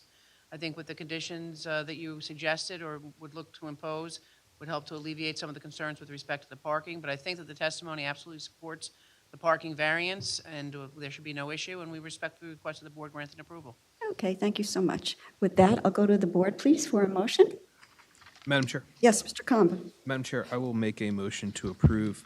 I believe that the applicant has met all of the negative and positive criteria worthy of approval. I believe that the city MD use is particularly well suited for the site, is not a detriment to the public. Pardon me? No, go ahead. She was talking that away. Okay. It's not a detriment to the public good or public safety. As part of this approval, the conditions that this applicant will agree to the conditions set forth in the Big Now Planning Report and the Delaware Raritan Engineering Report. Trash removal for the site will be via private hauler and will occur between the hours of 7 a.m. and 8 a.m. The applicant will agree to return to the board for consideration of any potential tenant that would be in the adjoining retail space. And the applicant would agree to remove any of the large snow mounds, as was testified to, if there were a larger snow impact. With regard to any items not listed above, the motion will incorporate all the testimony of the applicant, attorney, planners, engineers, members of the board, as well as incorporation of the condition of what is to be done at the site, as was testified to. Okay, thank you, Mr. Comba. Do I have a second? A second. Roll call, please, Cassandra. Mr. Skibar, Yes to the motion. Mr. O'Gorman, Yes on a motion. Mr. Barone, No on the motion. Mr. Patel, Yes on the motion. Mr. Chabra, Yes, under motion. Vice Chair Kumba, Yes on the motion. and Chairwoman Federick. Yes on the motion. Okay, thank you, Cassandra. Thank you, Ms. Jennings. Thank you. Have a good evening. For moving it along. Okay, we're going to take a 5-minute break while this young lady leaves and the other young lady comes, but I only want to make it 5 minutes because I do want to start the next case. Oh, can I get up now?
microphone. Okay. You didn't know you were going to come to a comic performance, huh? I can be funny. Bonus. This time of Listen, night, you levity have is to good. with this stuff. You just have to, or otherwise everybody goes crazy. Okay, welcome back. It's 9:20. We'll see where we are. I know I'm not going to get out to the public this evening. About 10:15, we'll see where we are, and hopefully Okay. we'll be at a good place to stop. So, good evening, sir. Good evening, Madam Chairwoman, members of the board. I'm Henry Kent Smith. I'm an attorney with Fox Rothschild. We're representing the applicant tonight, Quick Check Corporation, on an application for preliminary final site plan, a use variance in accordance with D1 of the statute, as well as several bulk variances. Also included in this application will be a lot consolidation. The property is Block 4A, lots 24 and 25. Oh, I'm sorry. Cassandra, you have to read the case. I'm sorry. Got thrown off.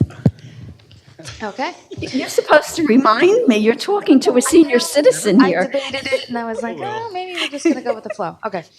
Case number Z28, 2022, Quick Check Corporation, 425 to 431 Plainfield Avenue, Edison, New Jersey, 08817, Section 3720. Applicant is seeking bulk and use variances along with preliminary and final site plan approval to demolish the existing structures and replace with a fuel station with a convenience store. This is not a permitted use in this zone. Minimum lot required is 5 acres, proposed is 2 acres. Minimum front yard setback required is 100 feet, proposed is 57.01 feet. Rear yard required for an accessory building is 50 feet, proposed is 25 feet. Affected property is located in the PV zone designated as Block 4A, lot numbers 24 and 25 on the Edison Township tax map. All paperwork is in order. Now, good evening, Mr. Smith. There we go. That's why we don't like to go past 10:15, 10:30. By that time of the day, everyone's exhausted. I totally understand. With that context, just a little further information on the property. Right now, on this property, there are 3 different uses. There's the Stelton Diner, there is the Pepper Farmers Market, and then there's the B&L Tire Associates. The proposal the board is going to hear tonight will involve the entirety of the 3 different uses, the 2 lots, which will be consolidated, that will then create a 2-acre property. This property is undersized under the PB zoning criteria, which require a 5-acre minimum lot size. As a result, there will be some pre-existing nonconformities that will be continued, although albeit improved. And on this property, which is also located at a T intersection between Kilmer and Plainfield.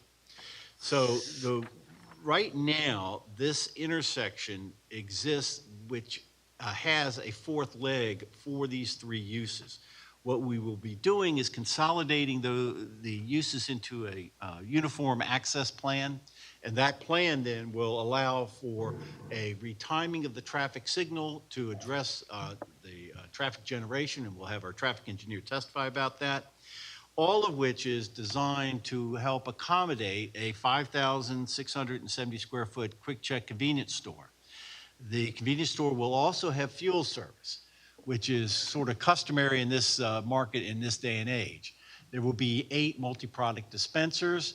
2 of those will be low-flow diesel. There will also be an area to the rear of the building that will accommodate larger vehicles such as landscapers or box trucks. And then we will be providing a stormwater system, landscaping, and associated improvements. This particular use is not permitted in the zone. While retail uses are permitted, fuel service and service stations are not, and then that is what is the nexus for the variance. Quick Check, and I have Richard Lamont with me to testify on behalf of Quick Check, is a member of the Edison community. There is an existing Quick Check on Talmadge in New Durham, which is an older facility. Mr. Lamont will provide testimony about the operation of the Quick Check store. I'll also have other witnesses just so that the board knows the presentation. Matthew Kunzman, who is a professional site plan engineer from Bowler Engineering, will testify regarding the proposed site design. Oliver Young, a professional architect, will be testifying regarding the building architecture. Our traffic engineer is Matt Seckler from Stonefield Engineering. He prepared the traffic report that the board has before it. And finally, our planner will be Christine Nazara-Cafone, who you just heard from. She will be testifying in support of this application as well. So those will be my witnesses. I hope that we can get through maybe Mr. Kunzman tonight before we'll have to be continued. But to start off the matters, I would like to introduce Mr. Lamont and put him under oath so that he can explain to this board what Quick Check is proposing and how they operate. Mr. Lamont, would you raise your right hand? Do you solemnly swear or affirm to tell the whole truth, nothing but the truth, so help you God? Yes. And could you please state your full name for the record? Yes, my name is Richard Lamont, Lamont. Mr. Lamont, if you could just introduce yourself to the board in terms of what's your role with Quick Check and what are you responsible for, your experience with the company. Okay. Thank you, Henry. First, I'd like to say thanks to the board for the opportunity. Again, my name is Rich Lamont. I'm the Director of Real Estate for Quick Check. I've been with the company for 16 years, and my job is to find new locations that are appropriate and suitable for Quick Check stores. If you want me to continue, Henry? Yeah, go ahead. Yeah. Might be easier if you just you get on a roll. Sure. It's always helpful when we're in Middlesex County because I know that this county is very familiar with Quick Checks. In fact, I think our first 3 Quick Checks were constructed in Middlesex County. So I won't go all the way back to the 1800s to talk about our history. But let's just say that the Durling family started Quick Check in 1967 and continued to run the business for 50 years until January of 21. We opened our first fuel stores in first fuel store in the year 2000, and today we have 160 stores, and 96 of them offer fuel. The reason I mentioned January 21st is because Quick Check was purchased by Murphy USA in January of 21, and Murphy is not a company familiar in New Jersey, but they're a large convenience store operator operating out of Arkansas. They have 1,500 convenience stores in 23 states, and I guess now 1,600 counting us. But the most important thing I'm happy to say is that Murphy shares our values and our vision for offering convenience services and fuel to our customers. And Quick Check will continue to operate in New Jersey as a Quick Check without any changes to our operation or our focus on our customers. Though we're no longer a family-owned company, we can no longer say that, it is important to say that our stores will still continue to be operated corporately, and we do not franchise our stores. And it's important to stress that because that allows us to have a consistency in our operation in all of our categories, in operations, in maintenance, training, the goods and services we offer, because we're all run out of our corporate center in White House Station, New Jersey. We were able to apply a consistency to all our stores the way we've done for over 50 years. So let me get into our offering here. I think it's important to talk a little detail about what we do to distinguish ourselves from other businesses in the market. We are going to offer fuel sales. This has become a fundamental part of convenience store operations. In fact, we no longer construct stores unless we're able to do the fuel. So it's very important to us. And in fact, I've read that 80% of all fuel sold in the United States is sold from convenience stores now. So it has become a fundamental part of the convenience store business. Having said that, we very much think of ourselves as a food service business, and that's really our pride and joy. So I want to list some of the things that we do, and very deliberately, again, because I want to make a distinction between us and other businesses. We provide fresh brewed coffee, handcrafted specialty drinks. We have made-to-order fresh sandwiches, baked goods that are baked on premises. We have a soup bar with a menu that's rotated seasonally. We have salads and produce that provide healthy choices for people. We have grocery items, a huge selection of fountain drinks, shakes, frozen drinks.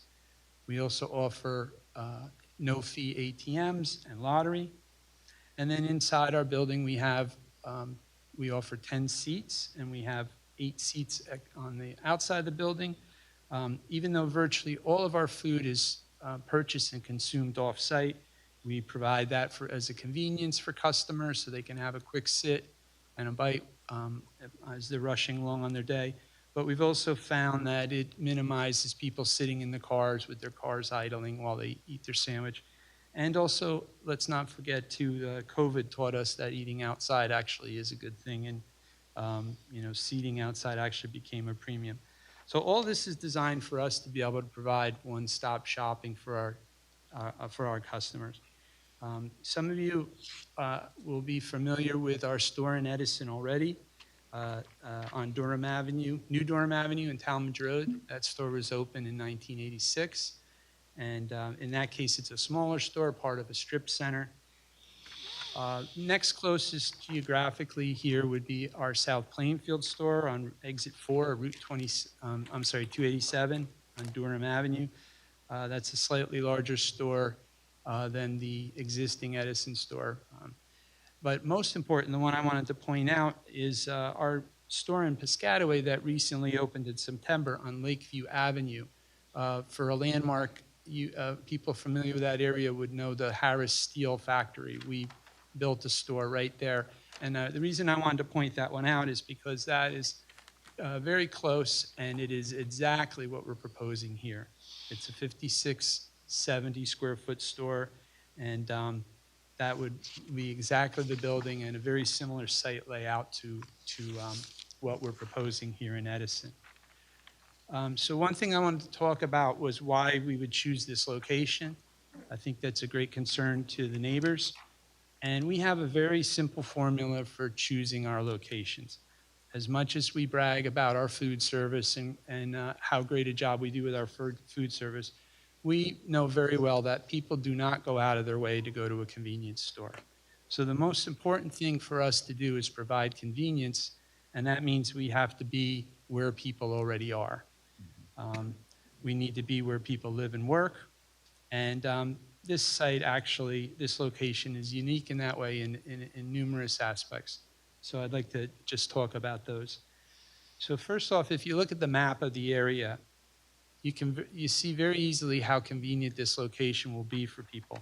We all know this is a very busy area, and people are already forced to converge at the railroad underpass. And if you look west of the location, all you see is commercial warehouses and businesses down Kilmer Road. There's the large post office. There's the inspection station. I know there's the Edison athletic fields, which I recall from being a softball dad. And past that, you have Rutgers University, the Livingston campus. To the south, you have the Edison train station, which is drawing a lot of people to this area. And past that, as you head down to Route 1, you see blocks and blocks of residential. To the north, along Plainfield Avenue, you also see a lot of residential communities. Oxford Arms, Rivendell, the Fairway Town Center, that big new development there, villages, commons. And the point is that this location is going to provide one-stop shopping for all those people who are already in the area and give them an opportunity to stop at a place like ours without having to go down to Route 27 or up to 287 to deal with all the traffic that we all know all too well here. The other interesting thing is, as busy as this area is, there is actually a pretty small number of opportunities to get fuel in the area, and certainly for a convenience store like us. We're well aware of the new Wawa, which has a great location in Piscataway nearby, but if you go from Route 1 all the way up to this location on Plainfield Avenue, there's no gas. If you head down Kilmer all the way down to River Road when it changes to Cedar Lane, there's no gas there. And actually, if you're heading north, of course, there is the Wawa, but that's really it in the northbound direction. There are a couple of smaller places on the southbound direction. But for the most part, there's not a lot of opportunities for convenient gas in this area, which is striking given how much traffic there is. The other thing that's interesting and unique for us at this location is that the traffic signal that exists there accommodates our use perfectly. We would become the fourth leg of that traffic signal, and it wouldn't require any new construction, any more disruption of the road.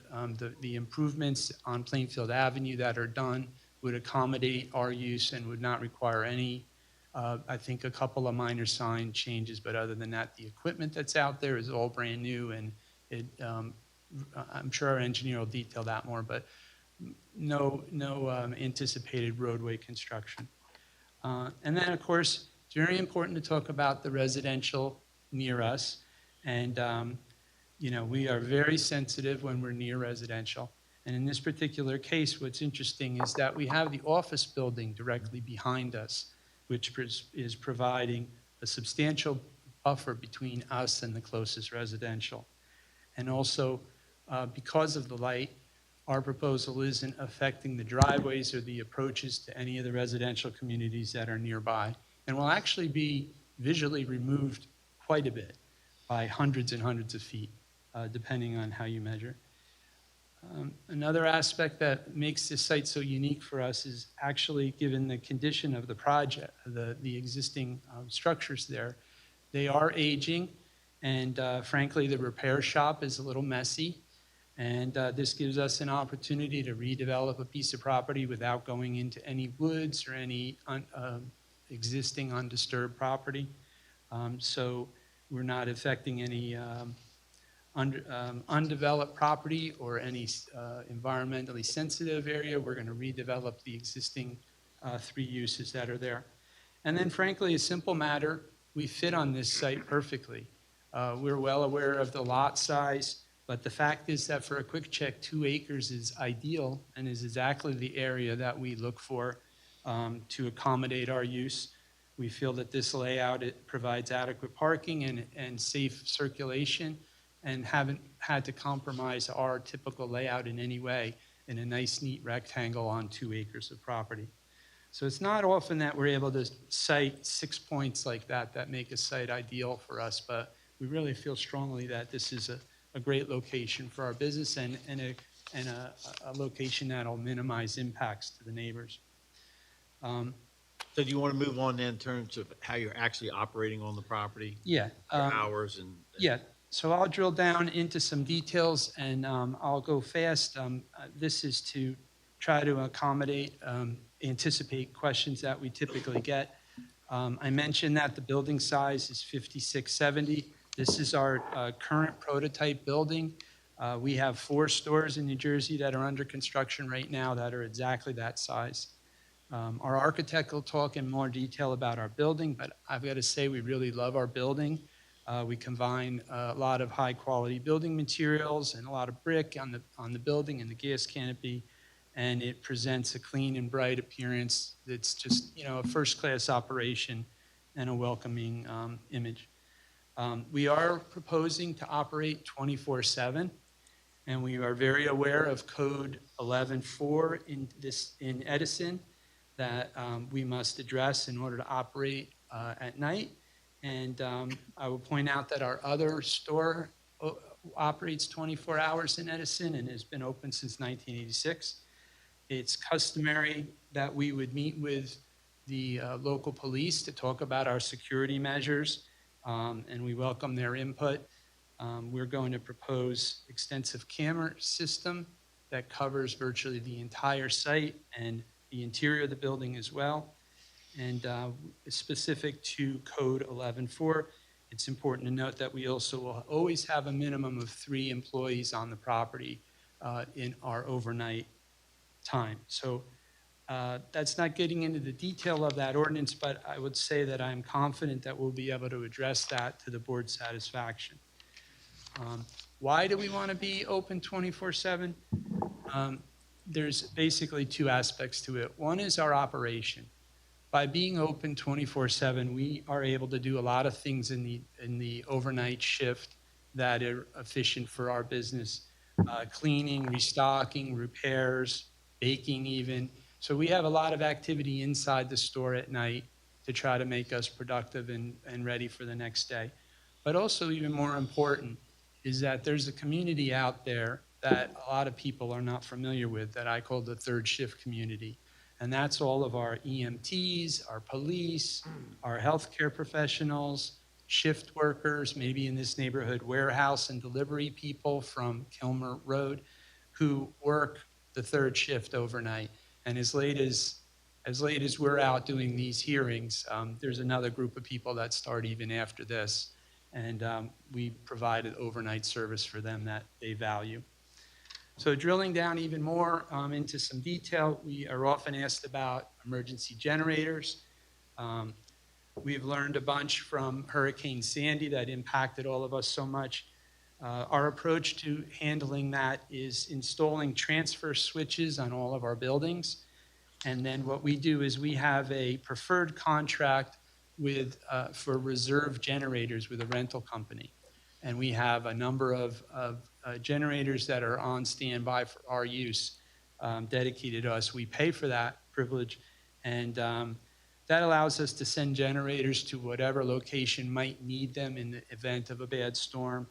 And also part of what we learned from Hurricane Sandy is that it also allows us to move these generators around, because obviously when you have a generator at one store and the service comes back on, that generator can be used at another store. So we think that this is a great way to address that concern. And we also avoid having to run them regularly and test them regularly when they're a permanent installation. So we get that question frequently. To drill down on fuel a little bit, we will offer a full range of gasoline products at attended pumps. We will offer diesel fuel, but from low flow pumps. And the distinction there is that these are pumps designed to accommodate cars that operate on diesel fuel and smaller trucks. These are not pumps that are meant to service large trucks. Our system is state-of-the-art, double wall system. Our engineers will probably elaborate on this. There's vapor recovery functions, and they're highly monitored. So the slightest glitch or malfunction and an alarm is sound. And I always say, like, the days of rusty old tanks being underground leaking and nobody knows it are long gone. These are very technical, highly monitored systems now. We spare no expense.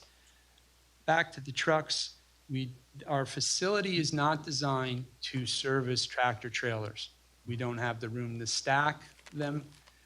We don't provide the high flow pumps that they want. And in fact, we'll shoo them away if they try to pull up to our pumps.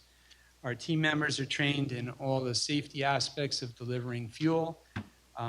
They're trained how to address minor spills and cleanups. They have equipment right there at the pumps, and they're trained to use to address minor incidents. And they are also trained to recognize when something is beyond their ability to maintain, to address.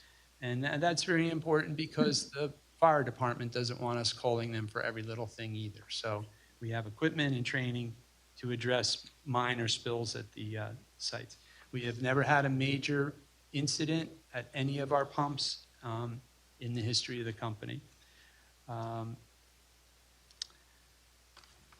So let me ask you a couple of just quick follow-up questions. Just talk about your employees. How many employees do you have? How many are on your maximum shift? And you did state you had 3 employees on the premises at all times. Just walk through the employees. All right, so we're going to have 30 to 50 new employees. We do give our store managers a little latitude on how they staff, but generally that will be 30 to 40 new employees from the community of Edison.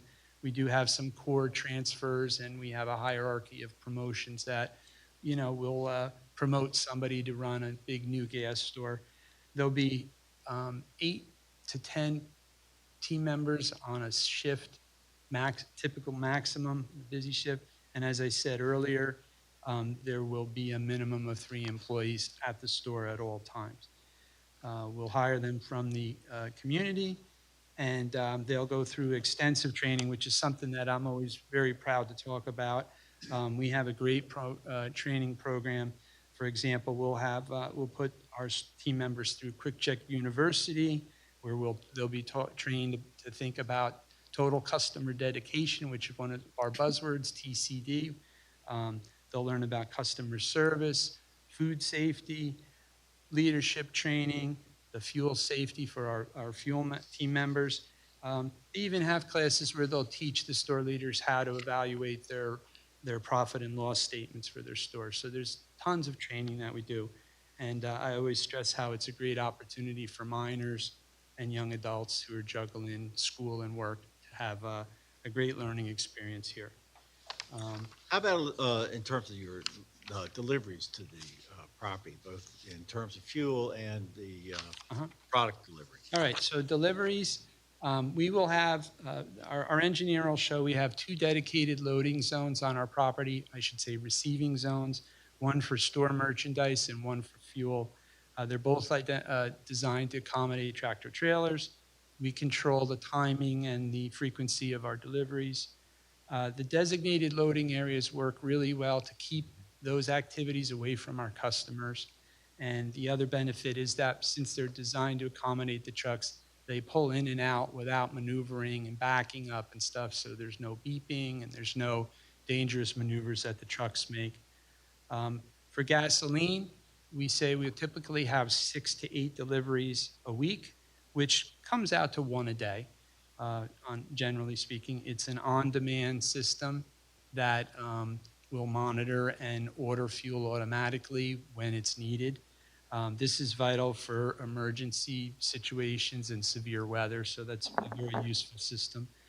The gas deliveries take 20 to 25 minutes. The truck's turned off. It's a gravity-driven process, so it's virtually silent. Deliveries to the store, similar frequency. The larger trucks, we say 6 to 8 a week, which also is about 1 a day. So typically we'll have a delivery to the back of the store once a day and a delivery of fuel once a day. We have a couple of dedicated carriers that we use all the time. So if there's restrictions to how they approach the site or anything like that, we're able to control that. And these are the deliveries of merchandise to the stores are unloaded by hand. So there's no motorized vehicles, there's no forklifts or beeping or anything like that. They're delivered at the back of the store and go right into the door right there. We also have a number of smaller trucks that come more frequently. They may be 5 or 6 times a day, 5 days a week, but those are smaller trucks that typically will come and go and not really be noticed much because they're, obviously because they're a smaller size. How about your trash and recycling? How does that operate? All right, so trash and recycling, we have a private contract hauler for trash and recycling. We typically have 2 to 3 pickups a week. They seems that most of them are using front-loading trucks right now. We have 2 6-yard dumpster enclosures within a masonry structure. We have one for trash and then one for commingled recycling. We have manual gates. We do not provide automatic closures on these gates. We've talked about that many times, but they just don't hold up, and it's been a very difficult thing to figure out how to do. But I think it's important to note on this particular location that the orientation of our dumpster enclosure is actually such that if it were ever left with the gates open, it would only be visible behind the store. It's turned 90 degrees to the front, and maybe Matt can explain that a little more clearly later, but even in the event that the gates were open on the dumpster enclosure, it would not be visible from the street. It would only be visible from the loading area behind our store. So the last topic I want to cover is that you had previously explained, and I think the board may be familiar, there are some pretty intensive historic uses, the B&T Tire in particular on the property. Have you undertaken an environmental investigation of the property? Yes, Henry. As part of a transaction like this, we always have a due diligence period, and we have done a phase 1 report on this location. And as you might expect with buildings that are over 50 years old and an automotive use, and I understand there was a prior gasoline use there maybe more than 20 years ago. There are a number of recognized environmental concerns on the site. We have an agreement with our landlord on how those will be handled. Quick Check would be doing the construction, and we would deal with anything that we encounter. We have an agreement with our landlord on how the costs will be addressed, and all of that would be done under the direction of an LSRP to the satisfaction of the DEP rules. So there are absolutely things there we're going to investigate and take care of as through the course of our construction, and they are well documented.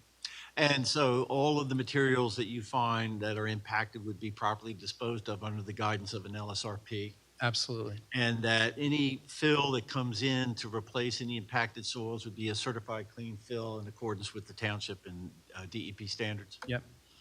I have no further questions for Mr. Lamont. Okay, I'll go to the board. Mr. Smith, does anyone have any questions for Mr. Lamont at this point? Yes, Mr. Compton. Thank you, Madam Chair. Sir, so I understand that your Edison store is open 24/7. Can you speak to the need for the retail component being open 24/7 and then also the fuel station being open 24/7? Well, I think I mentioned one of our biggest goals with being open 24/7 is to serve the community that's out and about in the overnight hours, the third shift community out there. And we find that that includes police and emergency workers and medical professionals that work overnight. And there's a whole host of people that are out and about at night that enjoy the opportunity to shop at a store like ours. Okay. Can you speak to some of the security precautions that are normally taken when, you know, I'm thinking specifically of the fuel station. Mm-hmm. With regard to, you know, public safety and coordination with the police department? Yes, well, we always do make a point to reach out to the police with all of our new applications to discuss any concerns they may specifically have, and we're happy to talk about the accommodations we do. We will have extensive camera system. We do provide some security training for our employees so they understand how to conduct themselves if they're presented in a bad situation. We have drop safes and things like that, and certain protocol on how cash is handled by these employees. We make a point to have the gas canopy well lit so that there's a lot of visibility at night. And I imagine there's a lot of other detailed protocol, but generally we don't, advertise it or talk about it. Okay, all right, thank you.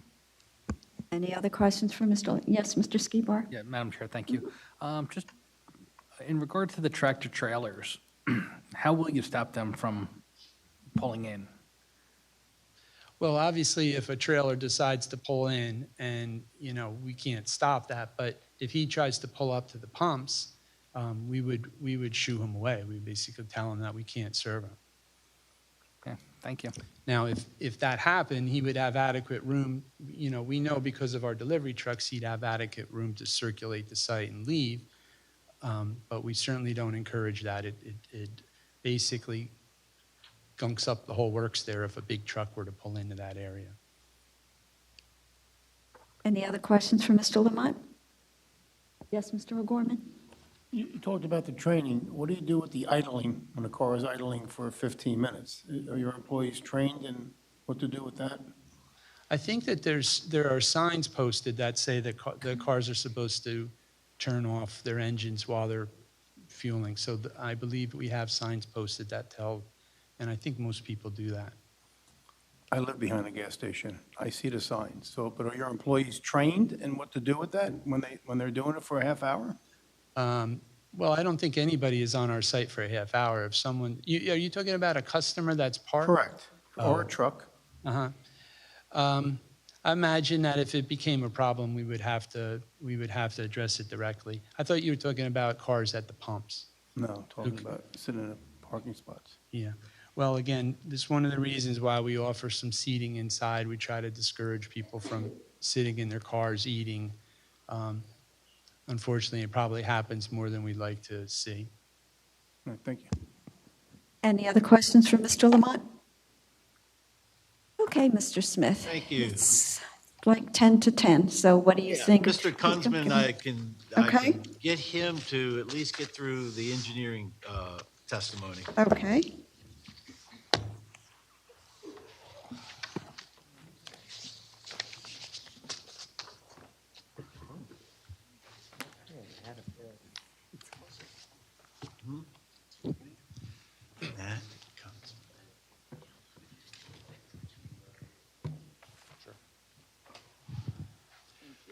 You solemnly swear or affirm to tell the whole truth, nothing but the truth, so help you God? I do. And please state your full name for the record.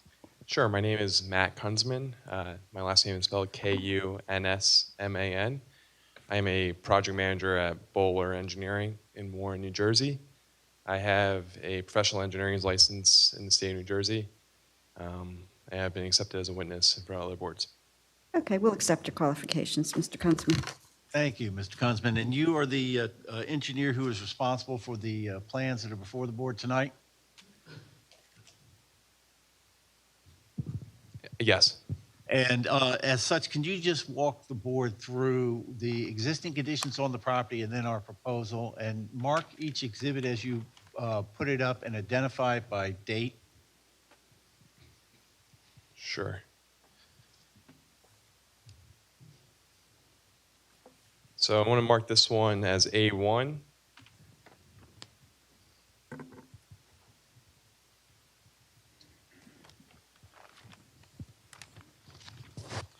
Is an aerial exhibit prepared by Bowler, dated October 25th, 2022.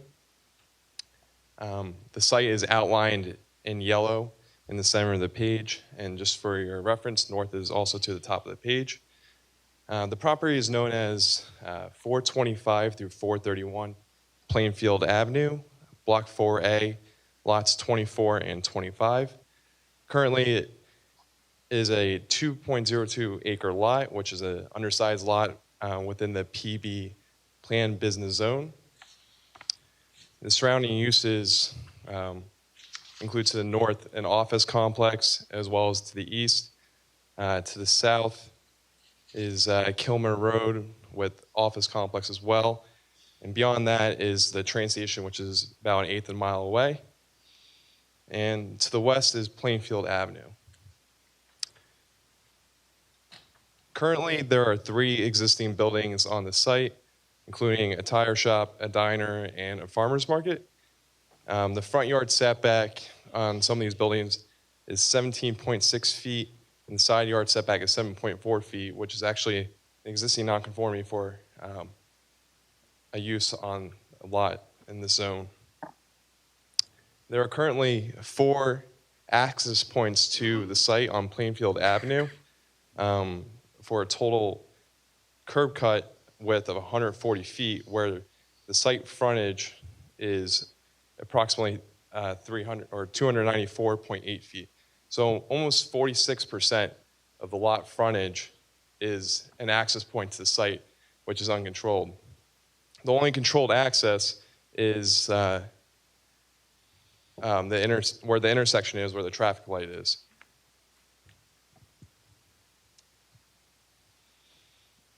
Plainfield Avenue is under the Middlesex County jurisdiction, and a few years ago there were traffic signal improvements that were made for ADA, along with sidewalk improvements for ADA conformance. So you'll see in our proposed use, we're trying to maintain as much of the recently constructed to the existing curb cut locations and ADA facilities as well. With these 3 buildings and associated improvements, there is a lot coverage or impervious area coverage of 96% of the lot. There are no stormwater measures or very minimal landscape that is also on the lot as well. The existing grade on site is also relatively flat, with approximately a 3-foot grade change from the rear of the site being higher and the front of the site being lower.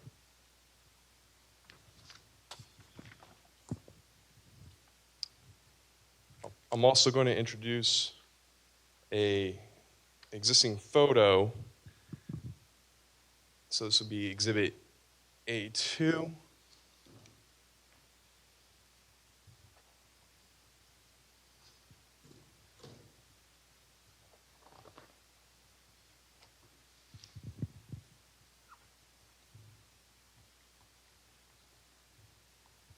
So this is a photo that was taken this fall or late summer from the intersection of Kilmer and Plainfield looking east into the site.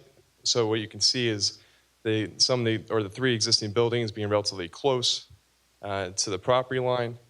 You can see that the multiple driveways and a lot of the impervious area and not much landscaping directly in front of the site.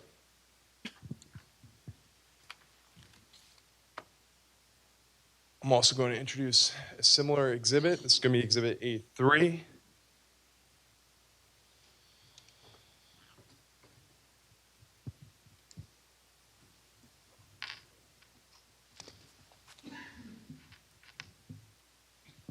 So this is a photo from Plainfield Avenue looking northeast into the site. It shows similar conditions as the last photo. The multiple driveway points, the uncontrolled parking lot, lack of landscaping, street trees, and things of that nature.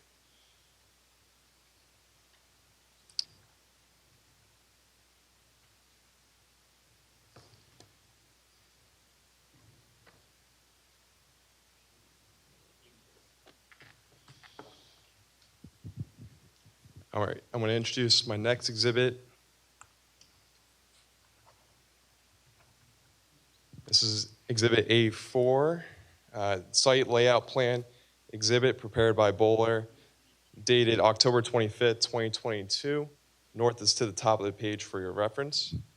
So this is the site plan that was submitted as part of our application with the landscape superimposed and it's a colorized rendering. So we are proposing a 5,670 square foot convenience store with 10 indoor seats and 8 outdoor seats. A fuel canopy that's 132.5 feet by 47 feet, which is a total area of 6,227.5 square feet. Under the canopy, there are 8 fueling islands for a total of 16 fueling positions. There are 3 multi-product dispensers with 2 diesel dispensers.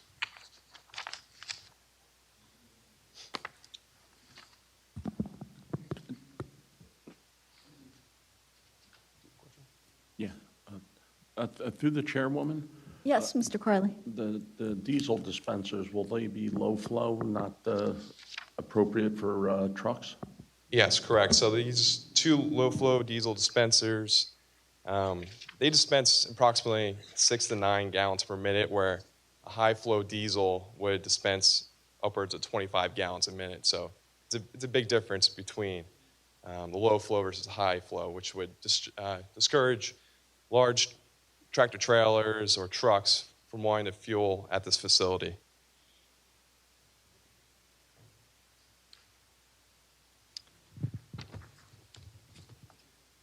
So as part of this application, we are proposing a lot consolidation of the 2 lots. So we are also being requested by the county to provide a approximately 3-foot right-of-way dedication along the frontage. So the proposed new lot area will be 86,918 square feet, or approximately 2 acres. And this will require a variance since 5 acres is required. With the dedication, we also have to request a variance for the lot depth. Since we're losing 3 feet, the existing lot depth, or the proposed lot depth will be 298 feet. Additionally, just moving into our design, the gas canopy is positioned in the front of the lot, and we're requesting a front yard setback of 57.01 feet. However, this is an improvement from what I mentioned before in existing conditions where the existing buildings are much closer to the road.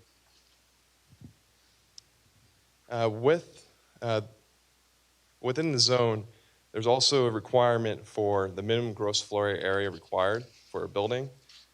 Since the gas canopy doesn't technically count as a floor area because there's no walls for the gas canopy, we have to request a variance for the proposed convenience store since it's 5,670 square feet, where 10,000 square feet is required.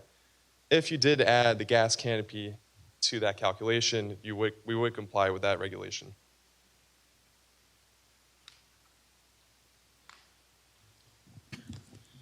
All right, to explain the layout of this site, so we are proposing 2 access points. The main access to the site is the 4th leg of the intersection located northwest corner of the site. We're reusing the existing curb cut that's out there today, but we are making it slightly wider per request of the county, which requires a waiver from the township code for the maximum curb cut width. We're also proposing an ingress driveway if you were coming from the south on Plainfield Avenue in a northern direction to access the site as well. Once you enter onto the site, you can either pull into the gas canopy or you can park in one of the facilities along the perimeter or along the sides of the building. The drive aisles along the sides of the building are 30 feet. Along the rear of the building, it's 25 feet. And around the gas pumps, it is 39 feet and 37 feet. And this additional width from the gas pumps is to allow for a vehicle to be able to fuel while two vehicles are able to circulate around the site.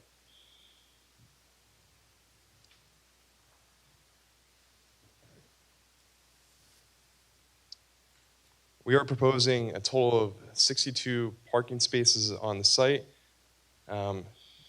Two of the spaces are EV ready, make ready spaces, and we're also proposing additional 9 EV spaces for future proofing as well. We are compliant with the ADA regulations with 3 ADA parking spaces. We are also proposing pedestrian access with a sidewalk along the western property line to the right-of-way.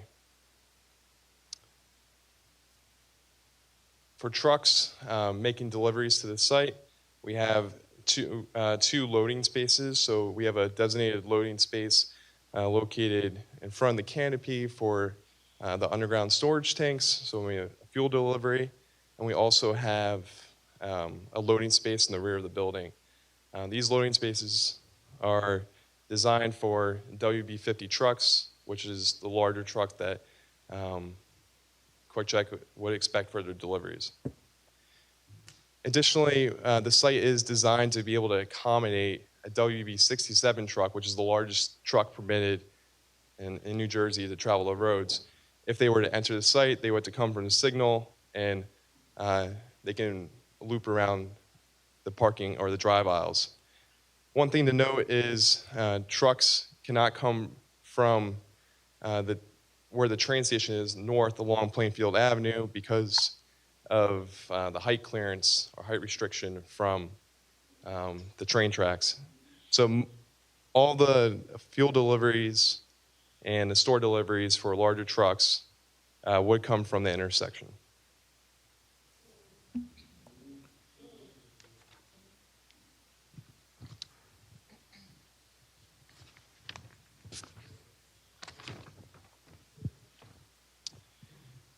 Also, our fueling component of the site meets the state requirements and the federal EPA, NJDEP Bureau of Underground Storage Tanks. We meet the 4 areas of compliance for monitoring, corrosion protection, and spill prevention and overall overfill protection.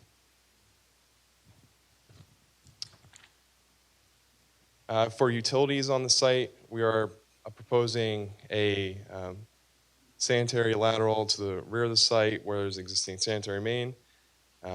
We have a domestic water connection to Plainfield Avenue, and we also have a gas connection along Plainfield Avenue and underground electric, telephone, gas, or underground electric and telephone cable to the existing pole in the right of way. As Mr. Lamont mentioned, for emergency generator, there is a transfer switch on the building as well. Moving on to stormwater, we are decreasing impervious area of the site by 24.4%.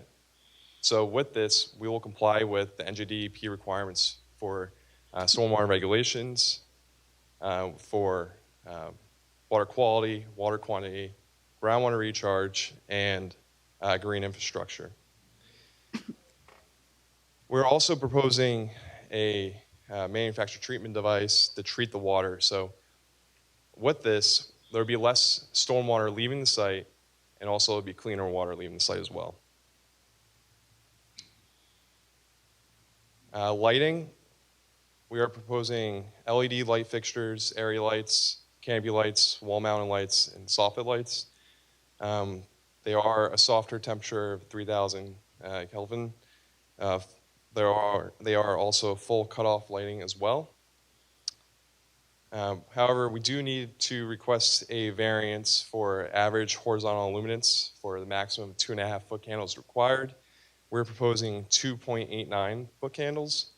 However, we are meeting the IES standards and recommendations for average to min ratios of 5:1. We're actually at 4.82, and the max to min ratio of 15.1, where we're at 12.67.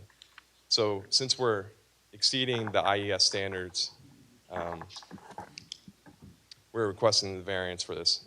Additionally, there are no adjacent residential users or properties which may be impacted by potentially a higher lighting level.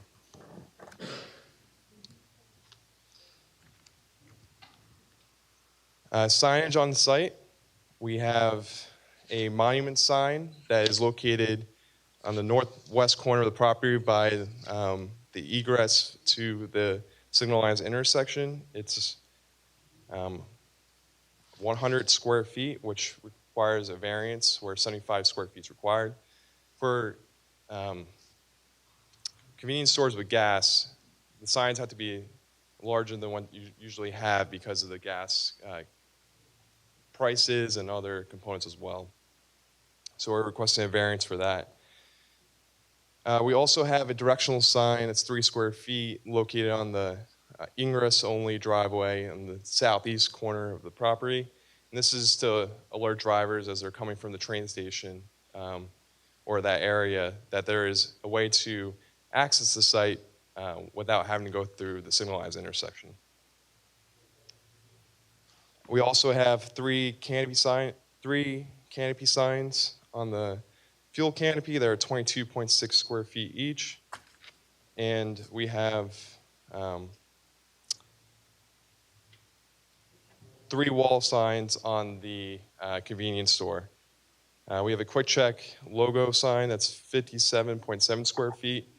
And then we also have 2 Q logos, which will be located on the tower, which I'll show in a future exhibit. That are 22.6 square feet. The signs that are on the tower, however, require a variance for the height of the sign, being 25.75 feet from the ground, where only 20 feet is required. Just one thing to mention is the proposed building does comply with the height regulations. It's just to identify the building on the corner of the tower sign requires the height variance. Lastly, I want to talk about landscaping. So we're proposing a fully compliant landscape plan. It meets all the tree replacement requirements. And in total, we have 173 total plantings on site. which includes 72 trees, with the required of 6 street trees as well. Lastly, I'll just introduce 2 more exhibits. Exhibit A5.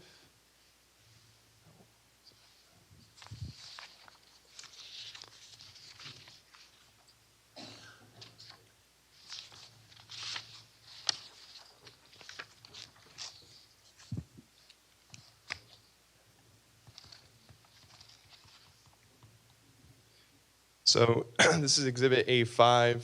This is a photo simulation looking from Plainfield Avenue north into the site. So this shows the prior photo of Exhibit A3 with the proposed improvements superimposed onto that photo.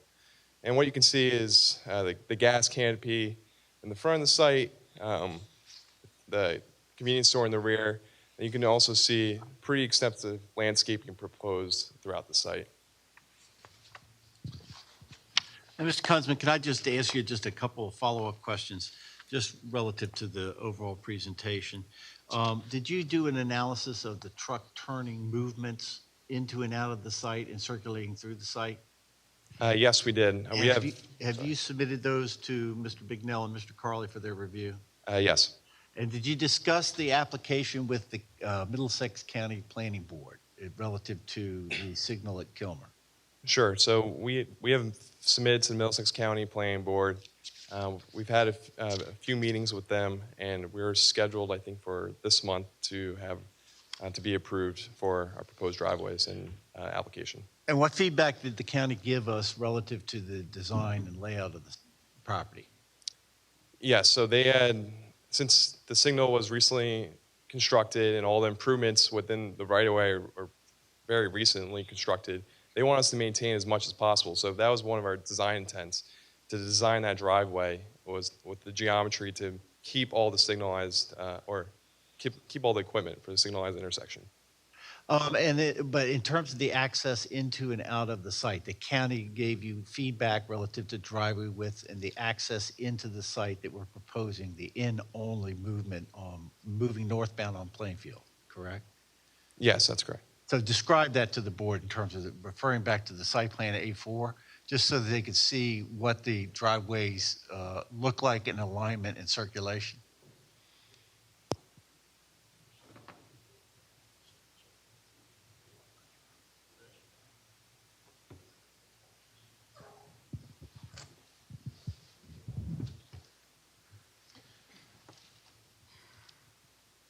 Sorry, what? So in terms of just walking through the board, point to where the driveway entrance is and the exit movement out so the board can see how the circulation actually works through the site. Sure. So starting on the southeast corner of the property, there's an ingress movement where I'm pointing from Plainfield Avenue. And then from the signalized intersection, the northwest corner of the site, we have an ingress movement, which is lined up with the through movement from Kilmer Road into the site. So those that drive lane is lined up with the ingress of our site.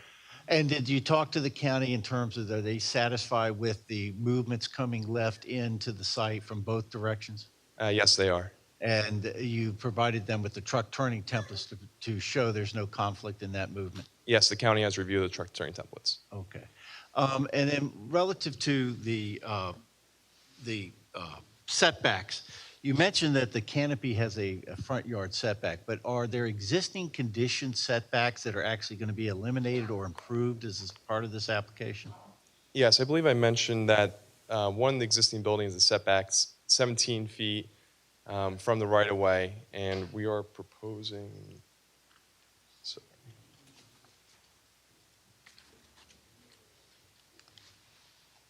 57.01 feet. So it's almost 3 times. So we're actually improving an existing nonconformity by even though it still doesn't conform, correct? Exactly. It's improved by almost 3 times the amount. Got it. Now, with regard to the sidewalk along the frontage, we're maintaining the existing sidewalk, correct? Yes. And just describe a little bit about, there was a comment made by Mr. Bignell and Mr. Carley, both relative to the pedestrian circulation along the frontage and the need for crosswalks. Can you discuss that? Yes, so these driveways are what's considered an apron-style driveway where the sidewalk and the travel lanes for vehicles are at the same grade. So typically in these kind of scenarios, you don't really see striped crosswalks. However, it doesn't mean we can't provide that. It's just we'll have to coordinate with the county on that. And then you did receive a copy of Mr. Bignell's report of October 24th and Mr. Carley's report of October 25th. Yes. And with regard to, let's just focus in on Mr. Carley's report. With regard to the recommendation. Excuse me, Mr. Smith. Yes, Mr. Carley? Yeah, just for the board's edification, my October 25 report is a restatement of an earlier report. There was some question relative to jurisdiction, so that report was addressed to Mr. Sandelsky at the Planning Board. Obviously, jurisdiction was assigned to the Zoning Board of Adjustment, and so that's the signal change since the TRC meeting at which Madam Chairwoman and Mr. Kumba attended. That's just to clarify. Yep. Okay. And Go then ahead, just, Mr. Smith. yes, just I want to go through in terms of Mr. Carley's report. Is there any aspects of Mr. Carley's report that you want to bring attention to the board that we would not be complying with? No. So we will be able to comply with all the recommendations and comments made in Mr. Carley's report. Yes. Okay, I have no further questions for this witness. Okay, a couple of things. Mr. Carley, I assume you're happy since they're going to comply with your report. Happiness is not in my future. Oh, I'm so sorry. I do have a couple of questions for Mr. Kunzman. Sure. The utility connections, he testified that they're going to maintain existing service lines. From which building? Oh, no, sorry. We're proposing new connections. New ones, okay, there you go. Because that makes a little bit more sense because I imagine you have a lot of lines going into Plainfield Avenue, right? Existing utilities? Yes, Existing, we're going to cut and cap them, I think. Okay, make sure you do everything in conformity with the county because it is a new road. The turning templates that we saw at the TRC in September had the trucks going wide, and we talked about that at that time. Have you revisited those and assigned appropriate speeds to those turning templates? Or Yes, we have revised the turning templates. all righty. And I'm just going to go through my report in a pretty quick manner, particularly given the hour. If you could give us a WB67 tractor trailer turning template, that'd be great. As ever, assure that the facility is accessible and your design is accessible. As ever, make sure that the chief of fire and the chief of police review the plan and you get their sign off.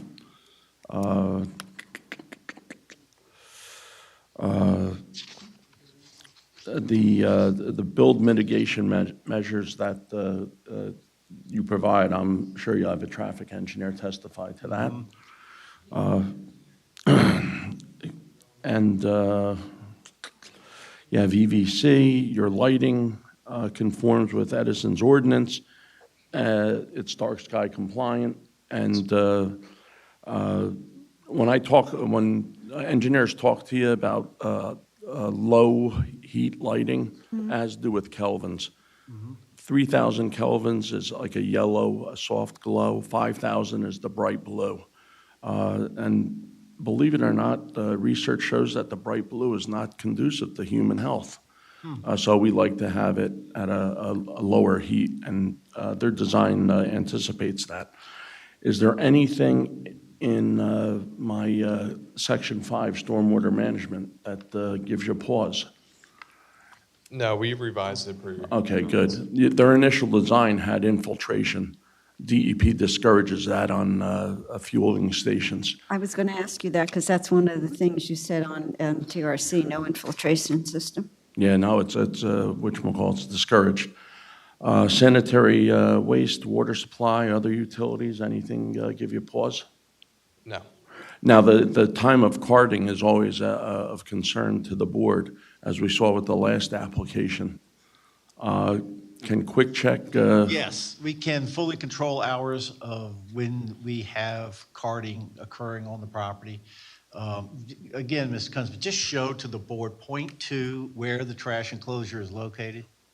Sure, so the eastern corner of the property line. Can you point to it? Thank you. Sure. And it's pointing towards the rear of the building, as Mr. Lamont mentioned before. So when just describe how the truck would access the enclosure and what movements it will make. Sure. Likely, the trash truck would come from the signalized intersection, enter the site through that driveway, directly go to the rear of the site, make a right, and pull straight in, back up, and then circle towards the front of the site, and then it can make an exit movement at the signalized intersection. And that trash enclosure is located adjacent to the parking area for the existing office building in the Metroplex, correct? That's correct. Yeah. Okay. So yes, we can control the hours. Okay. Do we And, want to fix the hours now, like we did previously in the last? Well, when is the usual pickup in other Quick Check stores? Well, normally, it really does range, but, you know, we usually try to do this sometime between like 6, 7 a.m. to 10 a.m.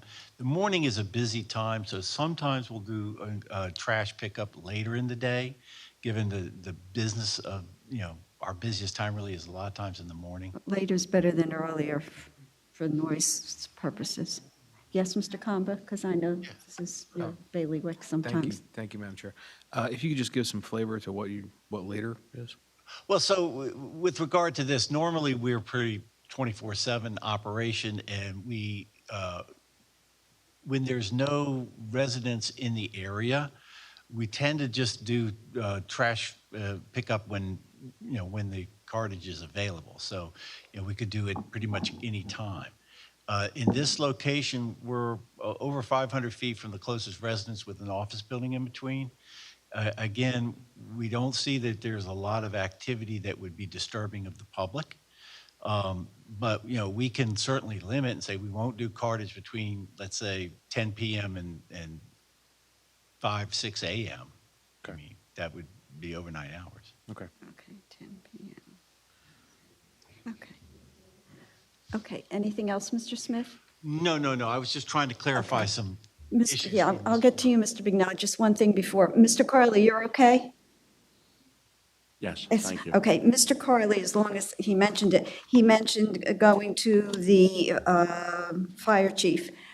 Because you're coming back, I assume you got the letter about the no hydrant, and you'll address that when Right, you come yes. back? You have some time to do that? Yes, we will, absolutely. Okay, great. Mr. Bignell, you're up. I was just wondering if they've agreed to all the comments in my report. Pardon me? I was just wondering if they've agreed to all the comments in my report like Correct. they did the engineering report. Okay, great. Yes. Okay, so we're okay with that. Okay. Well, the one comment, Mr. Bignell, and I thought Mr. Lamont was addressing it, the only one was the automatic closer. Right. For the trash. We are having such a problem with that in terms of being able to keep those things working. You know, the automatic gate closing, they just get broken all the time. Yeah, the problem I have is keeping the gates closed, so. Well, I mean, when they break, you can't, it is a problem in terms of the automatic closure. And we would, if possible, you know, we would ask for that not to be required. Just as long as there's gates on there, you're not eliminating the gates. No, You'll they're have gates definitely to going to be close. gates. All right. Absolutely going to be gates. So when you're at college, when you're at the university, the Quick Check University, you'll teach them to make sure that gates are closed? Close the gate. All right. Madam Chair. Just like I have to tell my kids to close the refrigerator. All right. Yes, Mr. Kamba. Thank you. You Hurry got to up. buy one of those refrigerators that beeps when it's open too long. Oh, it does, and believe you me, Yeah, I no, it's hear great. that, and I know the kids are up. Yeah, exactly. Say, who's looking for a snack?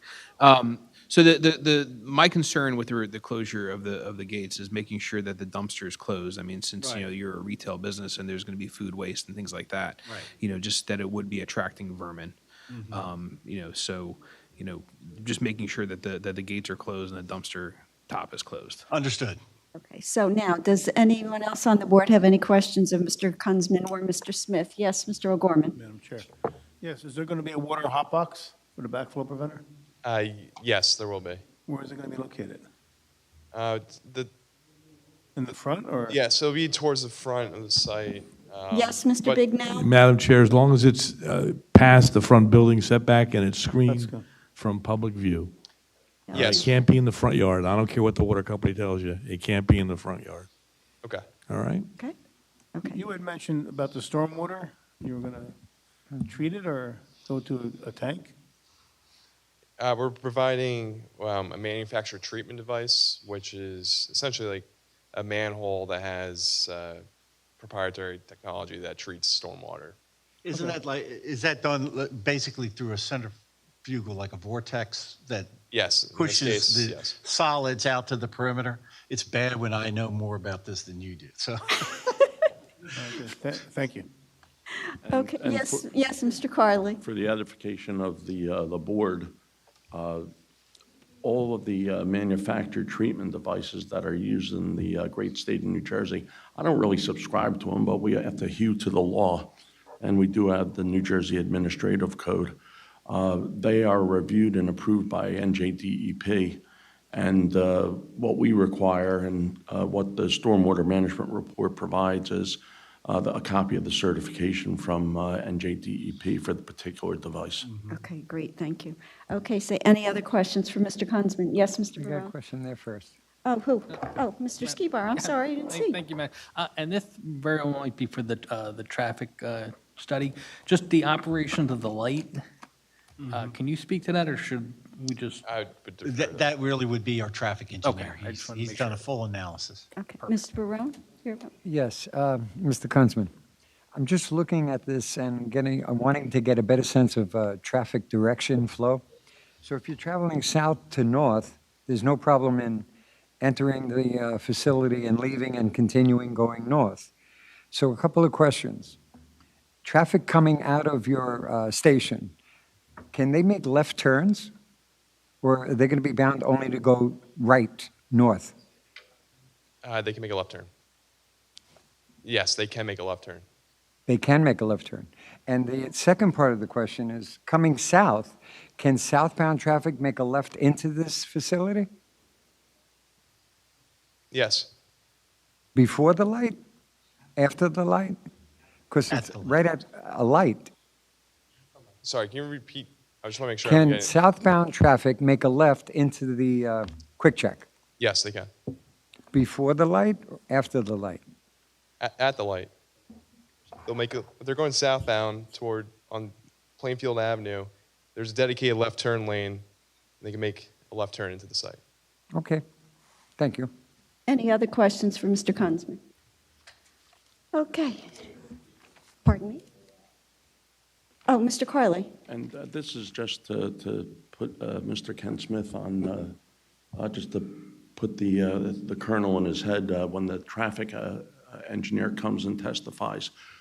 The northeast corridor line over Plainfield Avenue has clearance restrictions. Yes. So be mindful of them when your traffic engineer testifies. Yes, in fact, there will be a limitation that will, at the signal, have signage regarding any of our delivery trucks, et cetera, that they're not to make the left. They would be making the right because they're going to be impacted by that low clearance.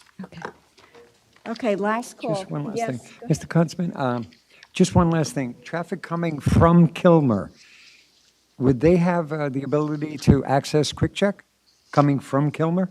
Yes, they can. We're making a modification to that, the middle lane on Kilmer Road that will allow access onto To the go site. straight? Straight. Okay, thank you. Okay, last call. Mr. Smith? So given the time, we are Yes, done yeah, for we're tonight. done for tonight. So let's figure out when let's we're going to get- hear this again. Yeah, Cassandra, dear, I can. See how sweet I am to her? I was going to say, thank you for calling me dear. I can carry it to December 13th. Is that okay with you, Mr. Smith, and your professionals? I will say this, it Because is then okay we- with me. Yeah, Make sure. because then we run into a problem because the dates for January are not set by council yet, so we can't do anything in January. Okay. You good? Okay. We're good. All right. Okay, so for the public that's out there, you will not get any re-notice. This is your notice that this hearing will continue on our meeting on December 13th. Having said that, Cassandra, we don't have any resolutions, correct? Okay, so with that, good evening, Mr. Smith. Stay safe, stay healthy. Thank you. See you in December. Gentlemen, do I have a motion? No resolutions? No resolutions, nope. Motion to adjourn? Second? December 13th? Second. All in favor? Aye. Good night, everyone. Thank you Good for night. being patient. See everybody in December and see my board in November.